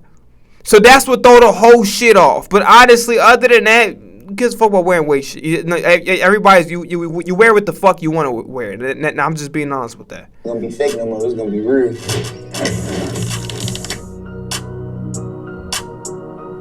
I'm Babyface E, and I'm about to keep it a book. Would you rather forget your lyrics on stage or trip while walking on stage? I'd rather trip walking on stage. Cause, bro, you know how many times I be tripping on stage and I just play that shit off. Like, I really know how to play it off. Like, I feel like when you're on stage, you just gotta walk slow. When you walk slow, you can catch yourself. But forgetting your lyrics, like, that's like the worst. I do that too. I be forgetting my lyrics sometimes too, but that's way worse than tripping on stage. I ain't gonna lie. Sometimes. I mean, there's a way around that. That's why like, honestly, I'm not going just straight up, unless it's just no ad-libs, I'm not going straight up nothing on the track. Got me fucked up.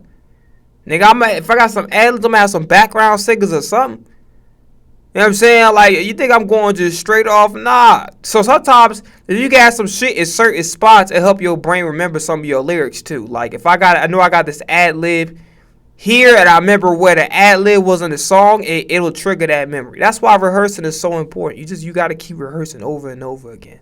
And a lot of niggas nowadays, it's very few people, and I mean very few, and a lot of them ain't the young niggas.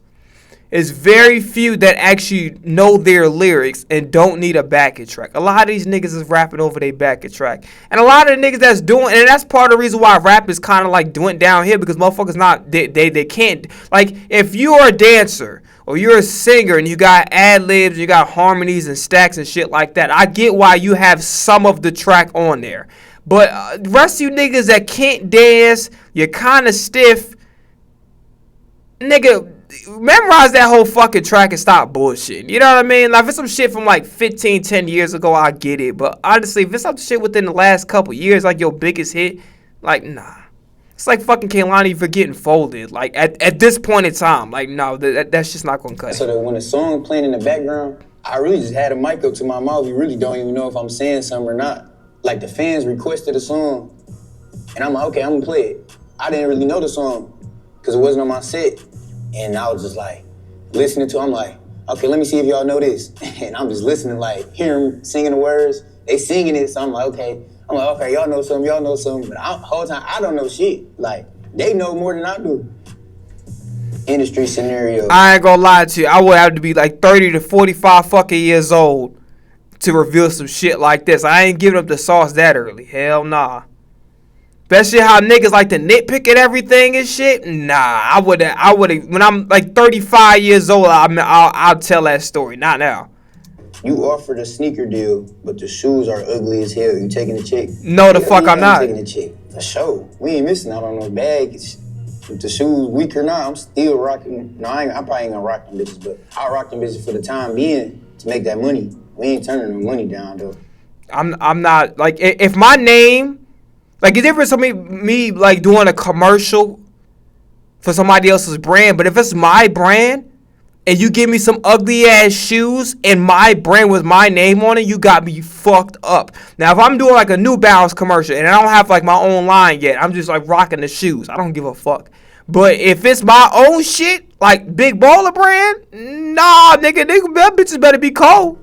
You gotta be flexible to be able to get to the bag. Like, you gotta really want the bag. It's how much do you want the bag? How much do you need the bag? Honestly, I guess if you don't really need the bag, then do shit you wanna do. Like, if you ain't really chasing it for the money, do the shit. If you don't wanna fuck with the shoes, don't fuck with the shoes. But right now, we getting to the money right now. We trying to chase M's. Your label wants to fake a romantic relationship to promote your album. Are you doing it? I ain't like, we thought about this. We thought about doing it. I'll do it. Especially if it's fine shit. Like, if she cold, like, she gotta be cold. That's the only way I'm doing it. I'm not doing it with no weak shit. Like, if you some weak shit, I'm not doing it for no boost. But if you find shit, I'll do it. Like, I ain't gonna lie, I feel like even if it's fake, I can make her ass like me for real. Like, she gonna really fall in love with this shit. It ain't even gonna be fake no more. It's gonna be real. I swear to God. Brother, if you truly have game, I'm not saying you don't, but this was not a good example of that. The game is sold, not told. You too much of an open book. You got a goddamn bookmark, dog ear the motherfucking pages. You got to be a little bit less, nigga. Put a motherfucking pencil in there if you ain't got like a bookmark you done stole from the fucking library. Not steal, but like you understand. It was a bad joke. Bottom line is this: you ain't got a bookmark you can stick in that motherfucker. Like nah, nigga. Like nah. By the way, I'm gonna tell you some funny ass shit real quick. So I was at this store. I would say the name of it. Matter of fact, you lucky. Look, I actually don't remember what the fuck the name of that goddamn store is. But I went to this store, bro. And this lady goddamn was tripping like a motherfucker. So I come up in there, right? And the area that I was in. So I walked in this area where I saw the register, but I really wasn't paying attention like that, right? So the lady was like, excuse me, you can't be back here. Like, she acted like, listen, there are places where it's obvious that there's a register there. It was not, I swear to God. There was no door. This shit looked like it was another part of the fucking store. Like, this shit looked like like Abraham Lincoln was about to get up and do a fucking redo of the Gettysburg Address in this bitch. Like, goddamn Dr. King was about to redo the I Have a Dream. Or the fucking, the speech on Washington shit. You know what I'm saying? It wasn't even nothing like, where it's obvious to a customer, oh shit, this is like an area reserved for the... Because I'm not I hate when niggas do that, because it's like, number one, are you trying to do something to me? Because now I feel like you're a threat. What the fuck you doing back here? You want a job, nigga? Do you need to go upstairs and go talk to HR? What the fuck is you doing back here? You know what I'm saying? So I hate when niggas do... As a worker, I hate when niggas do that. But it was not, I swear to God, it was no fucking way possible that you would be able to know that, oh shit, this is the register area. There's no door. There's no sort of separation. This shit looked like it's another part of the store. So she went in her motherfucking rant and said, excuse me, you're in the back here. You can't be back here. If you want something, we'll get it for you. I said, oh, man, I'm sorry. I didn't even know. I said, it looked like another part of the store. Guess what this dumbass bro, like, man, guess what this dumb motherfucker, when I was talking to her, guess what this fucking short bus baby did while I was talking to her.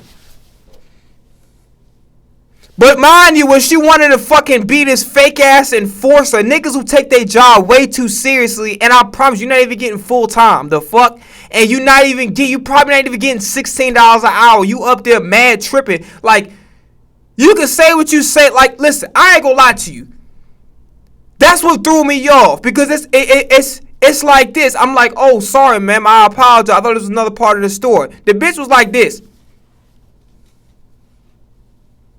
Like, fuck you, you mid motherfucking Andy McDowell looking ass. Like, yo, there's no way that a customer will realize they're behind the register. I wasn't even looking at your ass. I was dead ass I saw you, but I wasn't even focused on the register. I was completely not even looking at your ass. I was looking at the motherfucking merchandise on there. And I ain't gonna lie to you. So I came in the store to see if like there was like for some retro gaming or some shit like that. Just see if they got some games up there. I ain't seen none. But I ain't gonna lie to you. After that interaction, cause here's the thing. If I say excuse me, you mind going back cause you can't be back here. And then somebody explained to me, oh, snap, you know what? I apologize. I didn't even know this was the back because everything looks the same. I'm like, you know what, sir? Don't even worry about it. Because that's being cool. That's not taking your job too fucking seriously. You feel what I'm saying? Like, you taking your job way too motherfucking serious. Like, you gotta understand. You work here long enough. You ain't fucking stupid, or maybe you are. You probably are. But bottom line is this.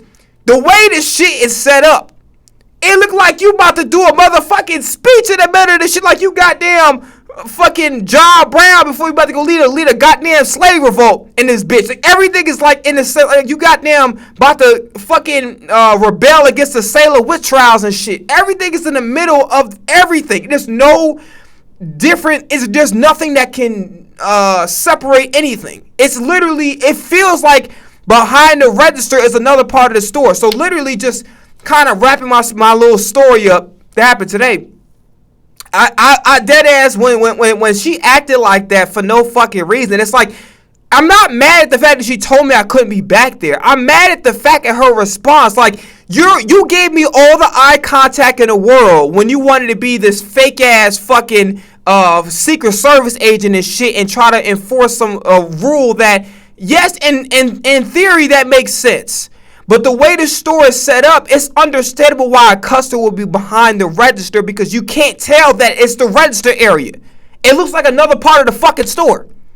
There's no door. I swear to God, on my soul, there's nothing to distinguish a fucking the register or the register area from the rest of the fucking store. It all looks the same. There's no door, no nothing. The fuck? I swear to God, when I glanced at her, I thought she was like putting some shit away. I didn't know she was a fucking cashier. You feel what I'm saying? I wasn't really focused on her like that because I was just looking for what the fuck I was looking for. But making a long story short, that interaction had me so fucked up that I was like, you got me fucked. I'm not spending my money in this goddamn store. I don't like, one thing about me, I'm very big on being treated well. I'm not saying you gotta fucking worship me hand and foot, cause at the end of the day, I work customer service. I know how bad customers can get. So I generally don't walk around with an attitude ready to be on some ratchet bullshit. Like I generally conduct myself. I'm understanding. I don't keep, like, if I ask for something and it ain't on the floor, I'm not gonna be like, well, the last person had it in the stock room. Can you check the stock room for me? I'm not going nowhere. Or like, let's just say, for instance, if there's an item and I saw that the price was $1.50 and it rang up $2.50, I'll go to the cashier. Hey, listen, or whoever's supervising the area. Oh, listen, there was a tag over there. It said it was $1.50, right? I'll say something, but after a while, if they ain't budging on this shit, I'm just not gonna buy it. I'm either gonna buy it or I'm not. I'm not going to sit up there and fucking, like, be a headache to the people that's there or be an asshole. I'm not the type of nigga because I know what it feel like to be on the other side. I know what it feel like to give us some ratchet motherfuckers. So I don't come into stores or public places being a ratchet motherfucker. That's never my intention. I never do that.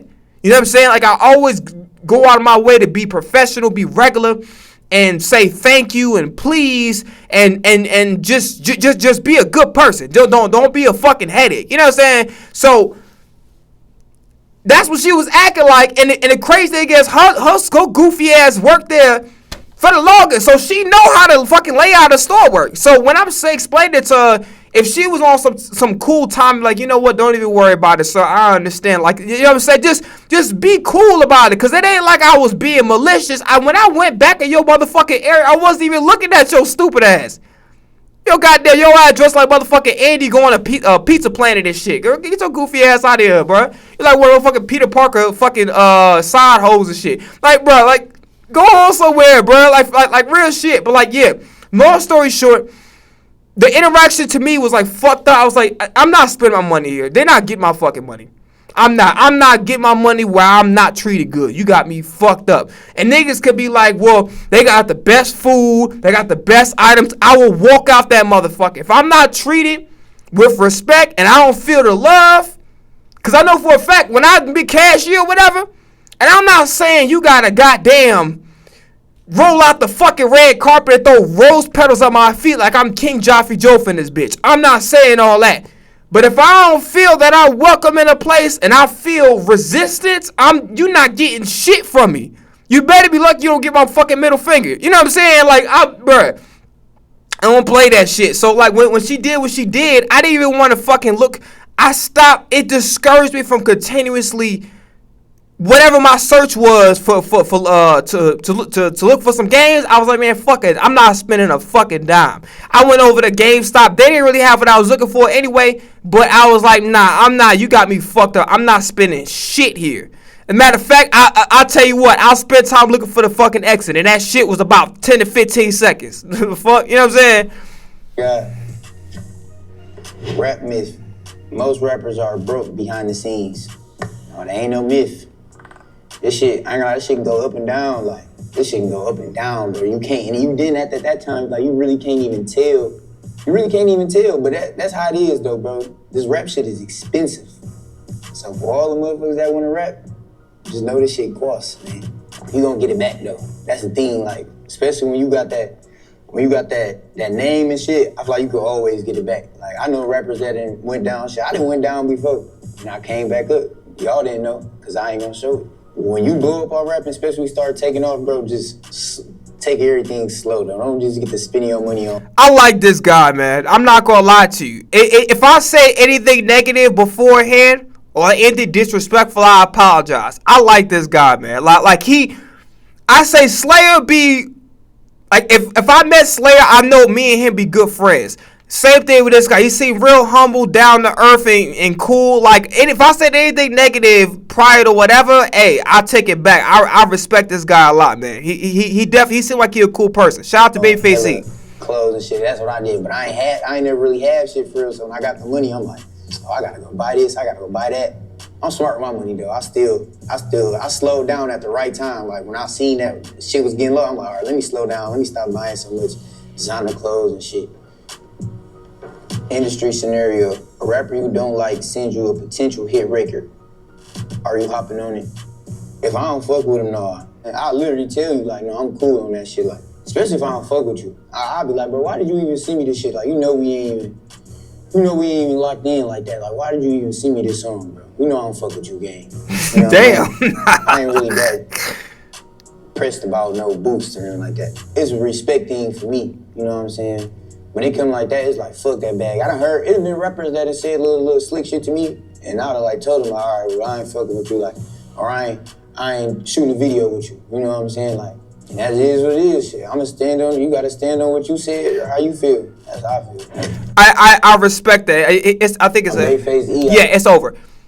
I respect that 100%. You're not gonna fucking talk shit to me. Number one, you lucky I don't fucking slap the shit out you first and foremost.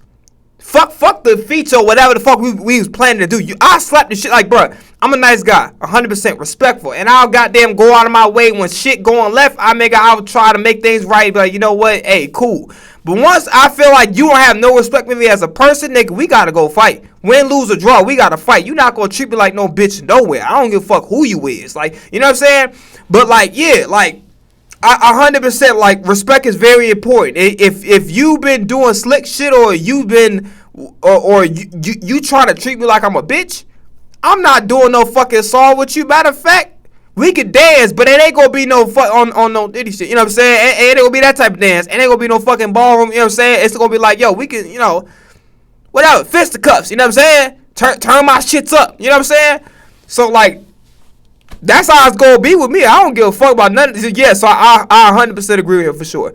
Okay, so we're gonna double back to Nightcap. So Nightcap reacted to what Tom Brady said. I'm just interested because obviously Ocho, great football player, should be in the Hall of Fame. There's not too many people that are Hall of Famers that aren't. To me, if London Fletcher's not in the Hall of Fame, I don't know if he is or isn't. He is a Hall of Famer to me. if Ocho's a Hall of Famer, Seth Joyner, that's a Hall of Famer. I don't give a fuck if they give it to him or not. They're Hall of Famers. If LaShawn McCoy, I feel like he speak like a Benedict here and there. But if I was about to say academics, I saw it on my feed. But if LaShawn McCoy doesn't get in a Hall of Fame, it's bullshit. You know what I'm saying? But bottom line is this: we're gonna move forward. So I'm gonna go back to Nightcap, and then to give more context, it was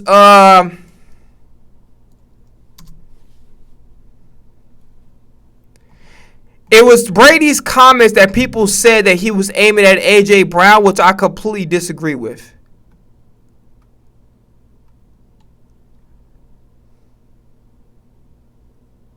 Oh, he got his brother on the show. That's dope.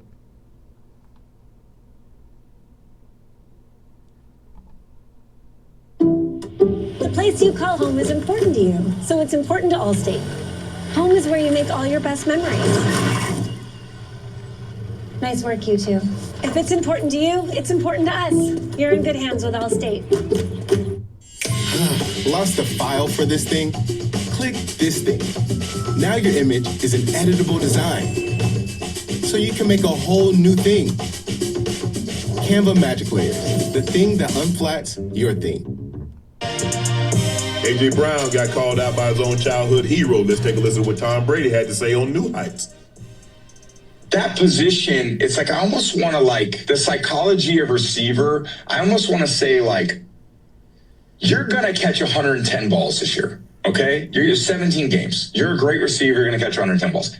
One game you're going to get 11, and one game you're going to get 3. And the next game you're probably going to get 11, then you get 3. I can't have you... Can I be honest with you? And real quick, but I know I cut people. I don't give. You already know I don't give a fuck. But I care as far as like, I want to entertain y'all, not be an ass and keep cutting everything off and try to wait to a good point to talk. But I'm gonna get this out anyway because whatever. I need to get it out. It's so funny as hell how they allowed this man to be the Raiders owner, or part owner, whatever the case may be, considering the fact that. Because of this nigga right here in 2001, I think it was the 01-02 season. Was it 01-02 or 02-03? No, 02-03 was Raiders and the Buccaneers. 01-02. So Brady fumbled the fucking football, and I think it was Charles Woodson that I don't know if he punched it out or recovered it or both. I don't remember. But he fumbled, and it was the tuck rule. So basically, again, it should have been another Super Bowl. And because of that fumble, he stole a Super Bowl. I ain't gonna lie to you. See, that's why you already know how we feel about the fuck Cowboys. You know what I'm saying? But like, nah, on some real shit, this low-key why I respect Jerry Jones, because Jerry Jones take this fucking rivalry seriously.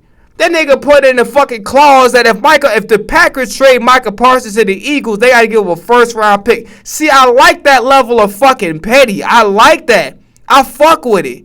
More teams need to act, not how Jerry Jones be fucking moving vast majority of the time. But I ain't gonna lie to you, dog. Keep it a bean. I respect Jerry Jones for like saying, like, yo, it's fuck the Eagles. We gonna do everything we can to make sure we don't give shit to the Eagles, bro. And if we do, we gonna make other teams. I respect the hell out of Jerry Jones. More teams need to have that philosophy, like, yo, if that's our rival, fuck our rival. You know what I'm saying? Like, if it's the Bears, fuck the Packers. If it's the Packers, fuck the Bears. We need to have that. We need to go back to that shit, bro.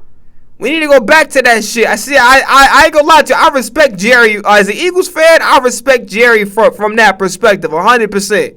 Like, the Raiders, you goddamn stop us from getting to another fucking Super Bowl off a bullshit fumble. Like, I ain't gonna lie to you. That's like Drew Brees owning part of the motherfucking... No. That's like... What's a good example? Who the fuck... I'm trying to think. Was it P.I.?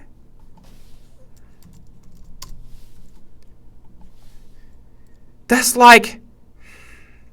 I don't remember the guy who did the P.I. But that's like motherfucking... the Saints making Aaron Donald part owner. Like, nigga, you motherfuckers had a P.I. I know it wasn't Aaron Donald specifically that did it, but he was on that team. You goddamn started to get to a fucking Super Bowl? Nah, nigga. No. Like, where's the goddamn what's old boy name?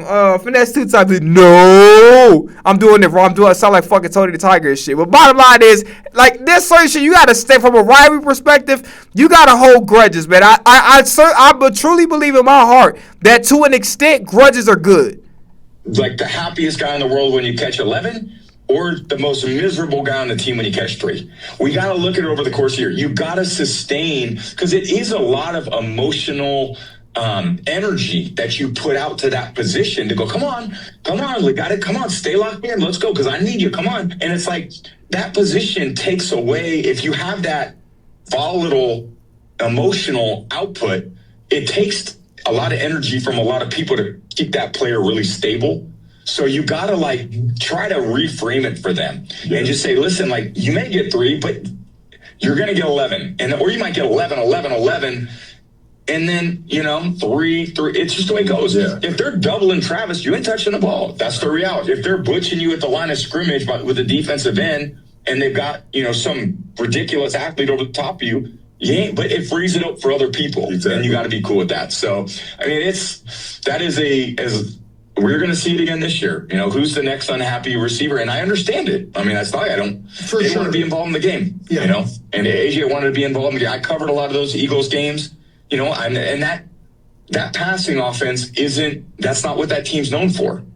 So now he's actually going to a team where they are more known for their passing offense. So there will be maybe a little more satisfaction from him from that standpoint.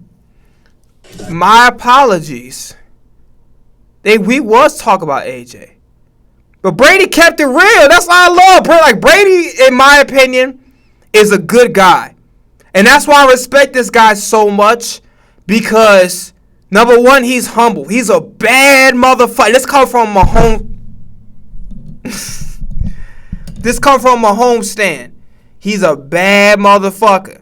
Let's not get that twisted. Brady's the greatest quarterback of all time, come from a Mahomes stand. And it hurts for me to say this because I wish I could say Mahomes, but after that Buccaneers and Chiefs Super Bowl, that sealed the deal. It's like I told y'all before. It's like the 2018 AFC Championship was like, I won, but I didn't beat him. It was like the Apollo Creed and Rocky won. Now just imagine Apollo Creed beat Rocky ass in the second one decisively. That's how it was. And I know people want to mention the offensive line, the injuries. I don't give a fuck about none of that. Brady decisively beat Mahomes, and in my opinion, he shut the conversation up for the rest, for eternity. Because I don't think Mahomes is going to get 7 Super Bowls to keep it a big. I don't think he's going to get 7 Super Bowls. You know what I'm saying? Everywhere I go, heads turning, looking at me like, whoa. Everywhere I go, heads turning, looking at me like, whoa. Kinda feel like I could go 1, 2, 3, kinda on your toes.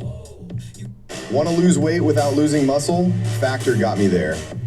I was tired of all the cutting and bulking cycles, so instead of trying to out-diet myself... Go ahead, Ocho. Hey, I like exactly what he said, Uncle Joe. Chat, that was me. That was me. 1 game, 11 catches. 1 game, 10 catches. Joe, then all of a sudden, I get a game with 3 catches. What is Carson doing in the huddle? Before we break, lock in. What is Carson doing to me on the sideline? When I go sit on the board and hey, stay in the game. I'm gonna get you the ball. If I can't get it to you, please understand why I can't get it to you, and you are opening up things for other people. But then, and my point, my whole thing, I always look at Carson and say, why are we allowing them to dictate what we want to do? Yeah. Are we playing into their hand? I think we should deal our own thing, but I understood that's the way the game goes. It's ebbs and flows each week. Each week is different. Some weeks you're going to get yours, some weeks you're not. But the hardest part for us as receivers, because we play a dependent position, is those weeks when you're not getting that ball. Right. Oh my goodness. And you feel like it took my quarterback. You feel like you ain't involved at the... Yeah. Joe, it hurt, Joe. I'm not gonna lie to you, Joe. But it hurt, boy. Not only are you not involved, Unc, you're not involved because they taking you away. Yeah. They taking you away, and your team is not doing anything to put you in position to make a play. They're just saying, okay, y'all gonna take Ocho away? Okay, forget it. Y'all gonna have Ocho. We're gonna work with everybody else. But the problem that so now I'm a decoy. So I done did all this work Wednesday, Thursday, and Friday. Now Sunday, I'm the decoy. The problem that AJ didn't understand, when he catching those 12 and 13, what about the other receiver? What is he going through? Yeah. You see that? Shit, any motherfucker complain, there's two motherfuckers that can complain. Dallas Goedert, maybe not so much this shit because they try to get him the ball a little bit more. Dallas Goedert got a right to complain, and fucking Jahan Dotson. Anybody else, they don't need to say shit. Those two are 100%, especially Jahan Dotson. Because I know for a fact, if he relied on, because I'll be a fucking Eagles fan try to flip up on him, somebody say he whatever, like, you're not getting the fucking ball. How fucking you evaluate somebody who not getting the fucking ball? It's like, like that shit doesn't even make any sense. But if you not Jahan Dotson, dog, if you ain't motherfucking, who the other dude? If you ain't dumb, bro, you can, I don't want to hear shit. I don't want to hear a motherfucking thing. Real shit, I don't want to hear nothing. The only two people I could say genuinely can have a right to complain. Everybody else, no. See how that happen? Yeah. Now, at some point in time, when you getting your 11, 12, 13, that means somebody else getting them 2 to 3 right. Right, Ocho? Yeah. Somebody else getting them 2s infused. But you ain't thinking about them. Oh, yeah, boy, feed your boy. Feed me, Seymour. Yeah. I looked at it like, man, I got 13. I got 12. I got 11. I look over there. Rod got 4. The first Super Bowl, Rod didn't catch a pass. Rod Smith did not catch a pass. I know he was hot, boy. He come back the next Super Bowl, get 5 for 130 something, and a touchdown. That's how it was. Some games I have monster games. Some games Rod Foots have monster games. Sometimes Easy Ed had monster games. You just had to, the one thing we know is gonna be constant. That 30, we're going to get 25, 30 touches. Yeah. Every time. So if we got 65 plays, now find out how we're going to divvy up those 30, 35, those 30 pass attempts, and when John going to complete 22 of them. Yeah. So you got me, Ed, Rod, 2 running backs, and Willie Green. Because you know if somebody get 10, they ain't but 12 more passes divvied up between 6 people, 4 people, 5 people. Hey, and if he called your number, you tried to make damn sure you caught your pass, then you ran. Hey, even if he didn't call my number, I'm trying to get open first. First one, first served. That's how it was. Hey. Now, look, I was with him the longest, and I had the best relationship with him, but he's going to throw the ball to the guy that came open first. Yeah. Now, he had a lot of trust in me because I was the biggest, most physical receiver. And he know I'm gonna fight. Hey, I pull a guy helmet, slap off his damn head before I let him intercept it. Yeah. But that's the way it is. And I was trying to tell him, I'm like, oh, Joe, your number 1 receiver in today's game, he probably ain't catching less than 85, 90 balls. 17 games, when you project it out, he gonna get somewhere between 85 and 100. Ocho is mad as hell because he envisioned himself. I know it's like an obvious ass shit. I was gonna say it anyway. He envisioned himself, and then he can't get over how he feel about it. I feel like he low key not listening to Shannon Sharp point, cause he's so caught up into how he feel about a predicament where, and listen, he a bad motherfucker. Don't get me wrong, like Ocho a bad motherfucker, 100%. I'm just saying, like. He's so caught up in how he feel about it. He not actually, I don't think he's listening to his point. 100 balls. That's if he just decent.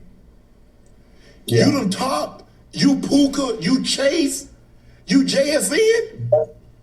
Yeah. Justin Jefferson. Yeah. You gonna get him taller. Jetta can't do nothing about this quarterback situation. That's why he ain't getting no balls. He gonna be straight this year. He gonna be straight. Who y'all talking about? Nah, he could. Justin Jefferson. Oh yeah. Playing what he get. Justin like, hold on, man. How I go from catching 105, 115 every year to all of a sudden I'm struggling to get 1,000 yards? Yeah, Kyler gonna get him right out of that. Hey, he got over it, but barely. But I also want guys to understand that you're still valuable, even if you don't catch passes. You can run, you can block, because your time gonna come. It does. It Ocho swallowed hard as fuck. He said, nah, not me, nigga. He said block for what? Nigga, I see if I see on Carson blocking. Nigga, I'm not Carson block upside. I'm not. Whatever.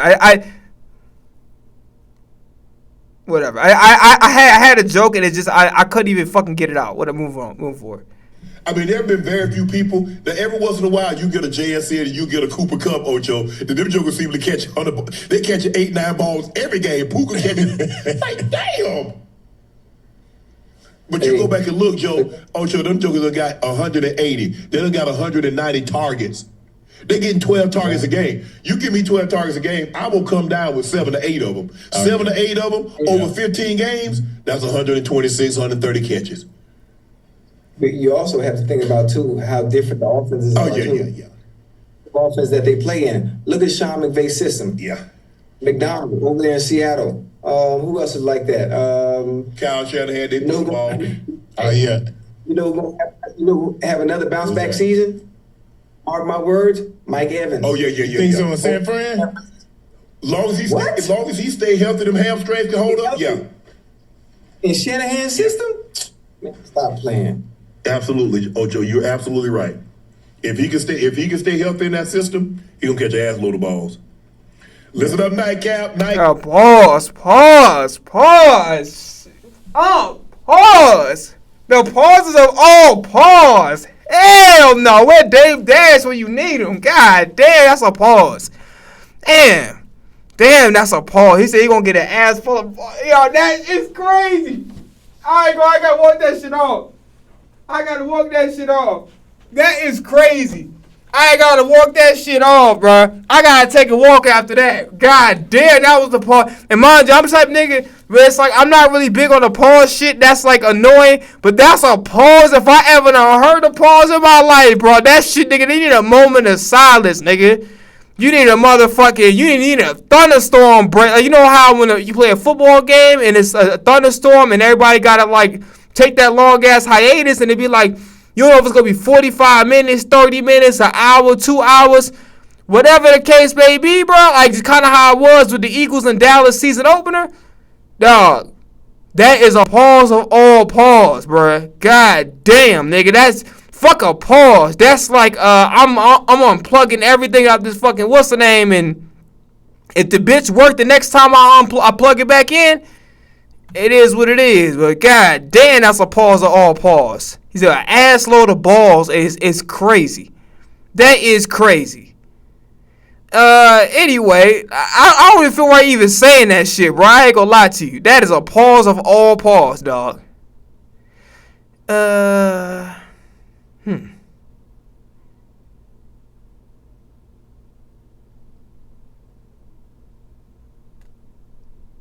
Oh, so there was a video, because EA doesn't want to develop his game. It just basically wants to just charge people for MUT coins and shit. Like, you ain't spend $65, $70 fucking dollars. Back then it was 60, now it might be closer to 65 and 70. Like, you ain't spend $70, $60 on a fucking game. So now, they bringing back microtransactions. So there was a video. And I don't have a PS5, so it's not necessarily relevant to me, but I'm just interested in just looking at the video for what it is. And then we'll see how we're going to move forward after that.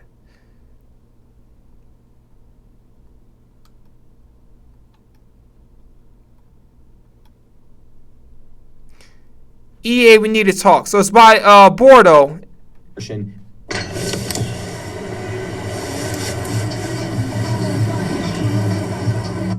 Let me tell you something about the game business, like real quick. Make this a 2-minute thing. Hopefully I ain't gonna lie about this one. But one thing about these fucking gaming shits, bruh, I'm gonna keep it a bean, dog. Oh, bitch. Anyway, the reason why these games is fucked up because everybody is in the business of making more money. You buy a PlayStation, PS5, the bitch is like $600 on the low end. Bought a $600 game. They said no, that's not good enough. You gotta pay for PlayStation Network. And I think I spoke about this shit last year, but I'll reiterate it for you again. Why not? And then they say, okay, well, we're going to add you a PlayStation Network account that you got to pay roughly about $15, $10 a month. Like, you ain't motherfucking... The fuck? But yeah, like, $10 a month. Like, you ain't paid fucking $600 for the game. Oh, did I let you know that now you got to pay $70 for the fucking game? And now, they made this shit worse, and I'm so glad I'm mentioning this now, because I heard they removing physical games. So all this shit gonna be digital. But before you even get to the fucking digital shit, you gotta pay PSA, you know what I'm saying? To get the fucking titles. And sometimes they'll have like another, I think there was I forgot what the fuck they call it. But there was another mode within PlayStation Store where there were like extra games behind another fucking paywall. You know what I'm saying? So now you got that, and it's just like, I'm gonna keep it a bean. And then, okay, got the game, $70, pay $600 for the console, whatever the case may be. Now, in order to join, like, enjoy the game or, like, be able to, like, compete a little bit, you gotta do microtransactions. So they make you fucking pay for everything. Like, oh, you want this attribute, you want this player, you gotta pay this amount.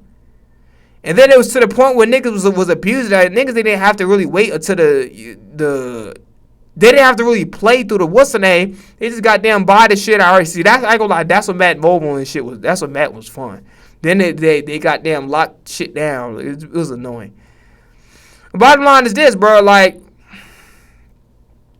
yeah. So what ended up happening was the players would go on a discount after the fact. Now they fucked everything up and just made everything hella hard. But EA and a lot of these games, I'm gonna say the game industry, it's not really an EA problem. This is just a problem throughout everywhere. Everybody's focused on how can we maximize the most profit, not about how can we maximize the customer experience. How can we make this the best game? See, if you look at back in the fucking day, like Madden 2001 to PS2, when that shit came out and launched. And I get it. Sometimes it's really hard because you if you think about it like this, bro, like, it's really hard to kind of keep one-upping. There's only but so much realistic you can make the game. There's only but so much realistic. There's only but so many tweaks you can do outside of you having to fuck with the regular gameplay. Do you understand what I'm saying? There's only but so much you can make things realistic. So I get it in a sense. But with all this technology, with AI, we got to be focused on making the customer experience of playing the games as great as possible. But that's not what that's not what EA is about. And that's why I even go to the point where the fucking soundtracks is shitty, dog. I remember it was a time where even if it was genres you don't like, you be like, what's that song? Oh, that shit slap. That rock song? I don't listen to rock, but goddamn, this one slap. There was care put in the soundtrack. Madden 2000 with the ludicrous intro. The fucking Madden 97, some of their intros in the credit song that they fucking wiped off the internet. They used to have it on the internet. It's one with it's this guy named Reggie Brooks. He kept winning the Madden Bowl. And it's kind of like this funky ass song. And I mean that in like it's a funk song, but it's kind of cool. It's like and then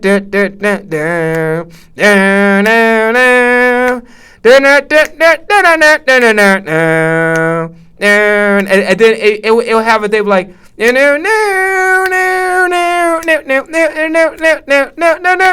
like it was cool as hell. So sometimes you'll hear shit from other genres, and there's shit like even back in the day with James Bond when they had Project Pat, some of his shit on there during like the main menu or whatever, like the pause screen.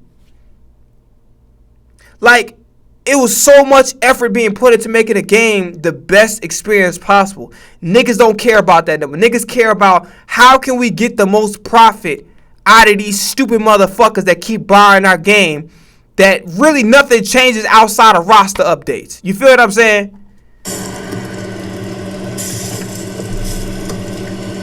If I never work with them again, I feel lied to. I feel betrayed. And I don't believe in the direction the game is going in any longer. You can hate me. You can like me. Please just listen to me for a few moments, because what EA is doing with microtransactions is going to ruin single player modes. Dynasty, Road to Glory. If they don't see any community pushback, it is going to get really ugly. However, it is not too late for them to correct their mistake either. Over the next couple weeks, starting today, you will see hashtag CFB Play Don't Pay across all social medias. I will be putting this under every single post until they address the issue. You can't just sneak microtransactions in, have us creators super excited to play the game, say nothing about it at Chicago, and just expect this to be cool. Expect us to all be so excited and happy about the game still. Nobody is happy. As this has been discovered, I'm just getting more and more upset. Okay, let's calm down. Let's get back to what is even going on. To put it very simply, I ain't gonna hold you. See, my best, real quick, like make this a 30-second shit. My best entertainment come from when I'm pissed off. I be looking at some shit, or I be hella emotional about something, I be pissed off, and sometimes the funniest fucking jokes come from that when I'm pissed off as hell. Now, I'm just telling you right now, I know a lot of niggas be like, yeah, I want to wait till I cool off so I don't say something. Fuck that. If I got something to say, nigga, I'ma say that shit with my fucking chest. Fuck is you talking about? I'ma say that shit with my chest. Be like, yo, this motherfucker stupid. And I'ma say that shit just like that. And put an extra F. That motherfucker stupid. Boy, I'm engaging my whole motherfucking diaphragm in that motherfucker. That motherfucker stupid. What? And then the nigga, the best fucking entertaining, authentic shit come from when you pissed off. And I'm thinking from personal experience. You know what I'm saying? EA has taken a faster XP slider that was in Road to Glory in the previous two titles, and they've removed it. They've taken a faster Coach XP slider that was in Dynasty the last 2 years, and they've taken it away. What did they replace it with? Microtransactions, where you can pay them to upgrade your player in Road to Glory a little bit faster. You can pay them to upgrade your coach a little bit quicker. You just got to get out that checkbook, sign it away to EA, give them some money. It is so upsetting to me just with the way they tried to sneak this in there as well, with the way they've implemented it. It's hard to find. I didn't even know this existed until a few days ago when I saw some people that were tweeting about it. And then yesterday on Sunday, I was actually able to find out how to even do this stuff in Dynasty. So I'm going to take you through the Dynasty portion, then I'm going to take you through the Road to Glory portion. You will see where the issue lies. First of all, 90% of the time, I'll just do an offline file because on 26, the menus were faster. You have save points, which is good for the end of seasons, especially in series. And this is what you're going to see the settings look like if you were to do an offline file on 27. You're going to have the option to still use your membership bonuses to get faster Coach XP, but there is a missing setting here. If you were to do a Cloud Dynasty, which seems to be where they're trying to push everybody, they say there's faster updates, faster simulation, you can play with friends, you got the team builder on there. Well, this is where they want to push everybody to an online mode where you have to be connected to the internet, for where most people are still just playing single player. Dynasty settings in here is where you will see it. Coach level purchases. It is only on these online files. If you do a single player offline file, you won't even have the option for this to be in your settings and turn it on or off. Now, some of you might be asking, Bordeaux, why is this an issue? If you don't want to spend money on the game, you don't have to. It'll just be more fun to have a harder Dynasty. The issue is they removed settings that made it easier to gain XP as a coach on this game while also replacing it with those microtransactions. Remember how I said in college football 25 and 26, you could have a fast and fastest XP setting? Well, that isn't in 27. You have normal, slowest, and slower. They literally just remove the feature for no reason. And the funny thing is modders on PC have already been able to find it is still in the game files. It's just hidden so people can't access it. That is all allegedly. I haven't seen it. I don't know how easy it would be for them to actually turn it back on, but I imagine it couldn't be too hard to put in a feature that has been there for years. It's a simple setting. Anyway, we'll talk about the MVP Plus membership stuff later. I already said I wasn't happy with it a month ago. This is what just really upsets me. The fact that you could spend 12,000 points. This is Ultimate Team stuff that I've seen in past games. Now it's in single player modes. If you wanted to purchase this, they take you over to the store. You don't have the funds for it.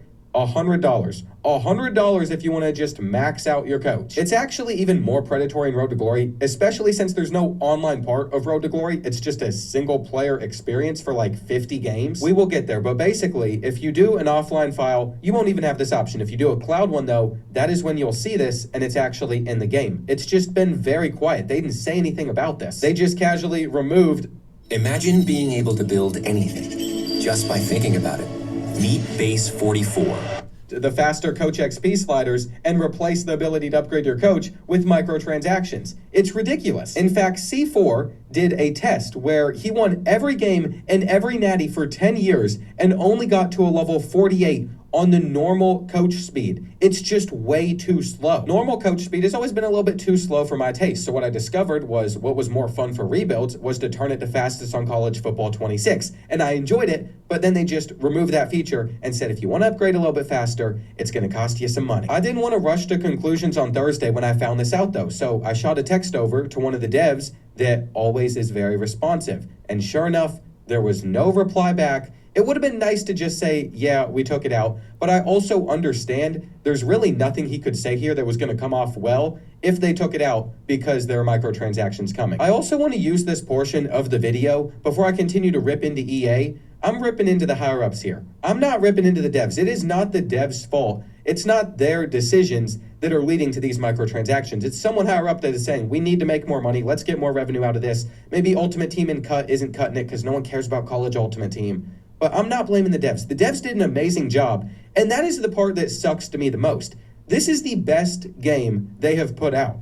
It's not even close. There's the least amount of bugs. There's still a couple huge ones that need to be addressed, and I am sure they'll get to it.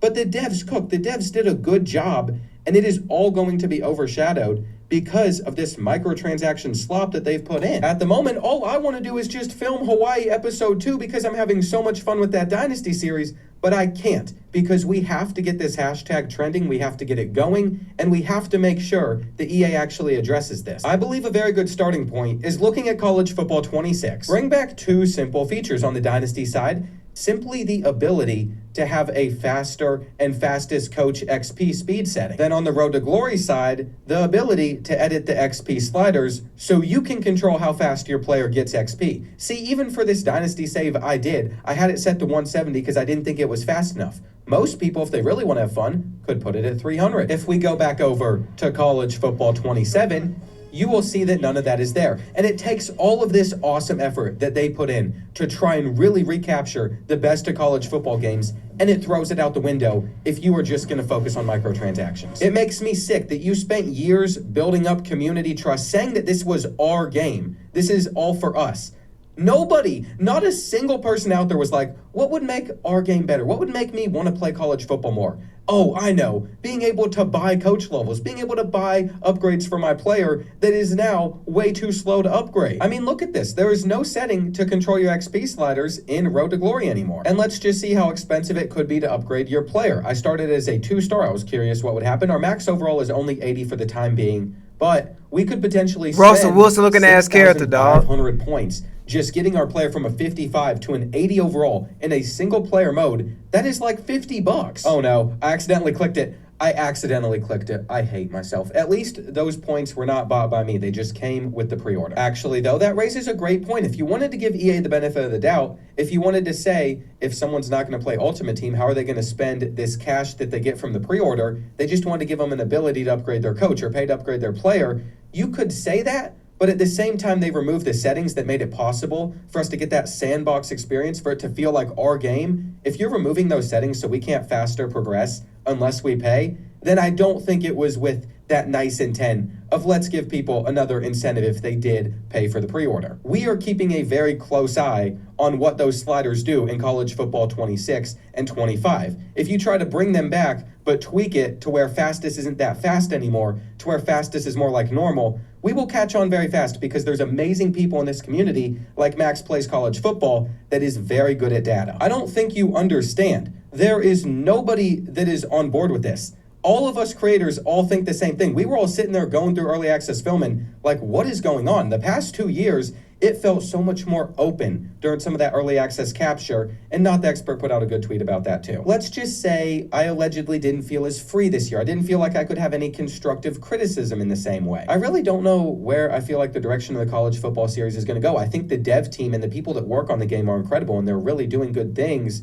But if they're forced to bring more microtransactions forward, if they are forced to continue doing all this stuff that isn't really for the consumer, but more for extra revenue, I just think that is going to be overshadowed and it's not going to be as fun. As I have cooled down, I really am more just disappointed than even mad. I was already pretty frustrated with how some of the things were going behind the scenes up to this. And so for nobody to ever mention to me that microtransactions were coming, probably because they knew my reaction wasn't going to be happy, is just the icing on the cake. It's so frustrating. Nobody considers that hurts my brand. That hurts my trust with you guys. I just look stupid now. I shouldn't have to spend...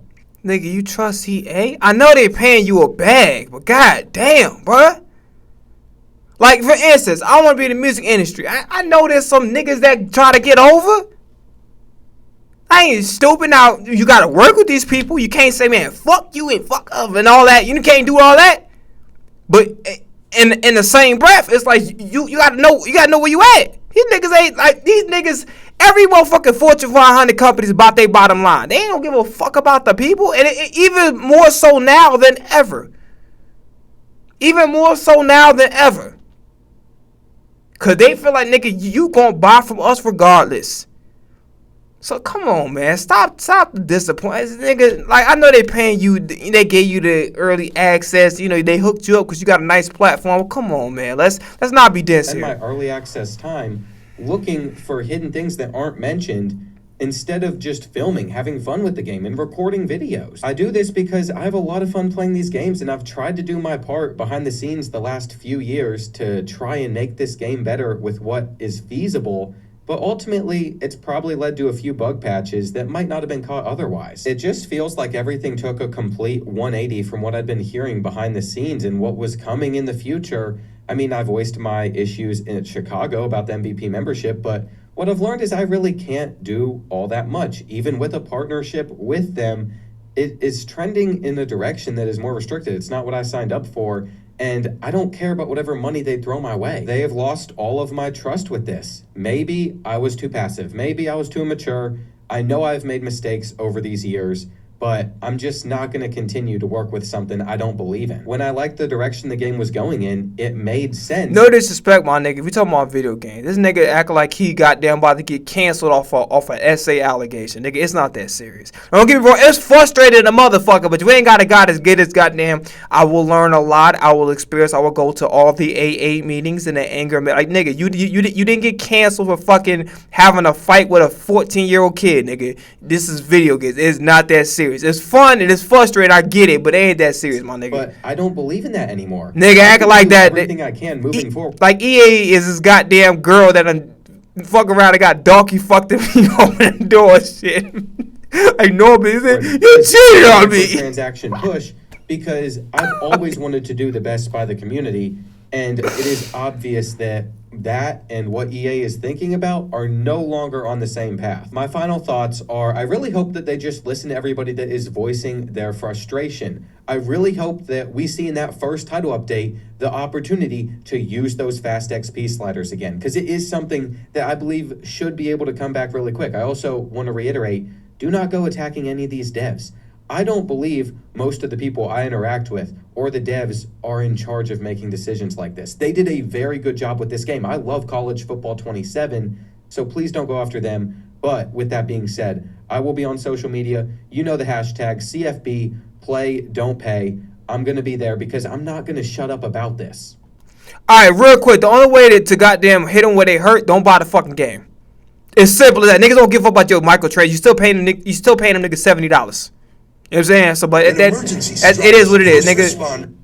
Gonna give a fuck. All right, man. I'm out of here. I can't see y'all tomorrow because I gotta work. Maybe I will. Maybe. But don't count on it. Count on me coming Thursday. If I pop in for a mercy, we're not doing no piano. It'd be some light shit, 30 minutes to an hour type shit, and that's pretty much it. All right, so I'm out of here. Peace. Ah!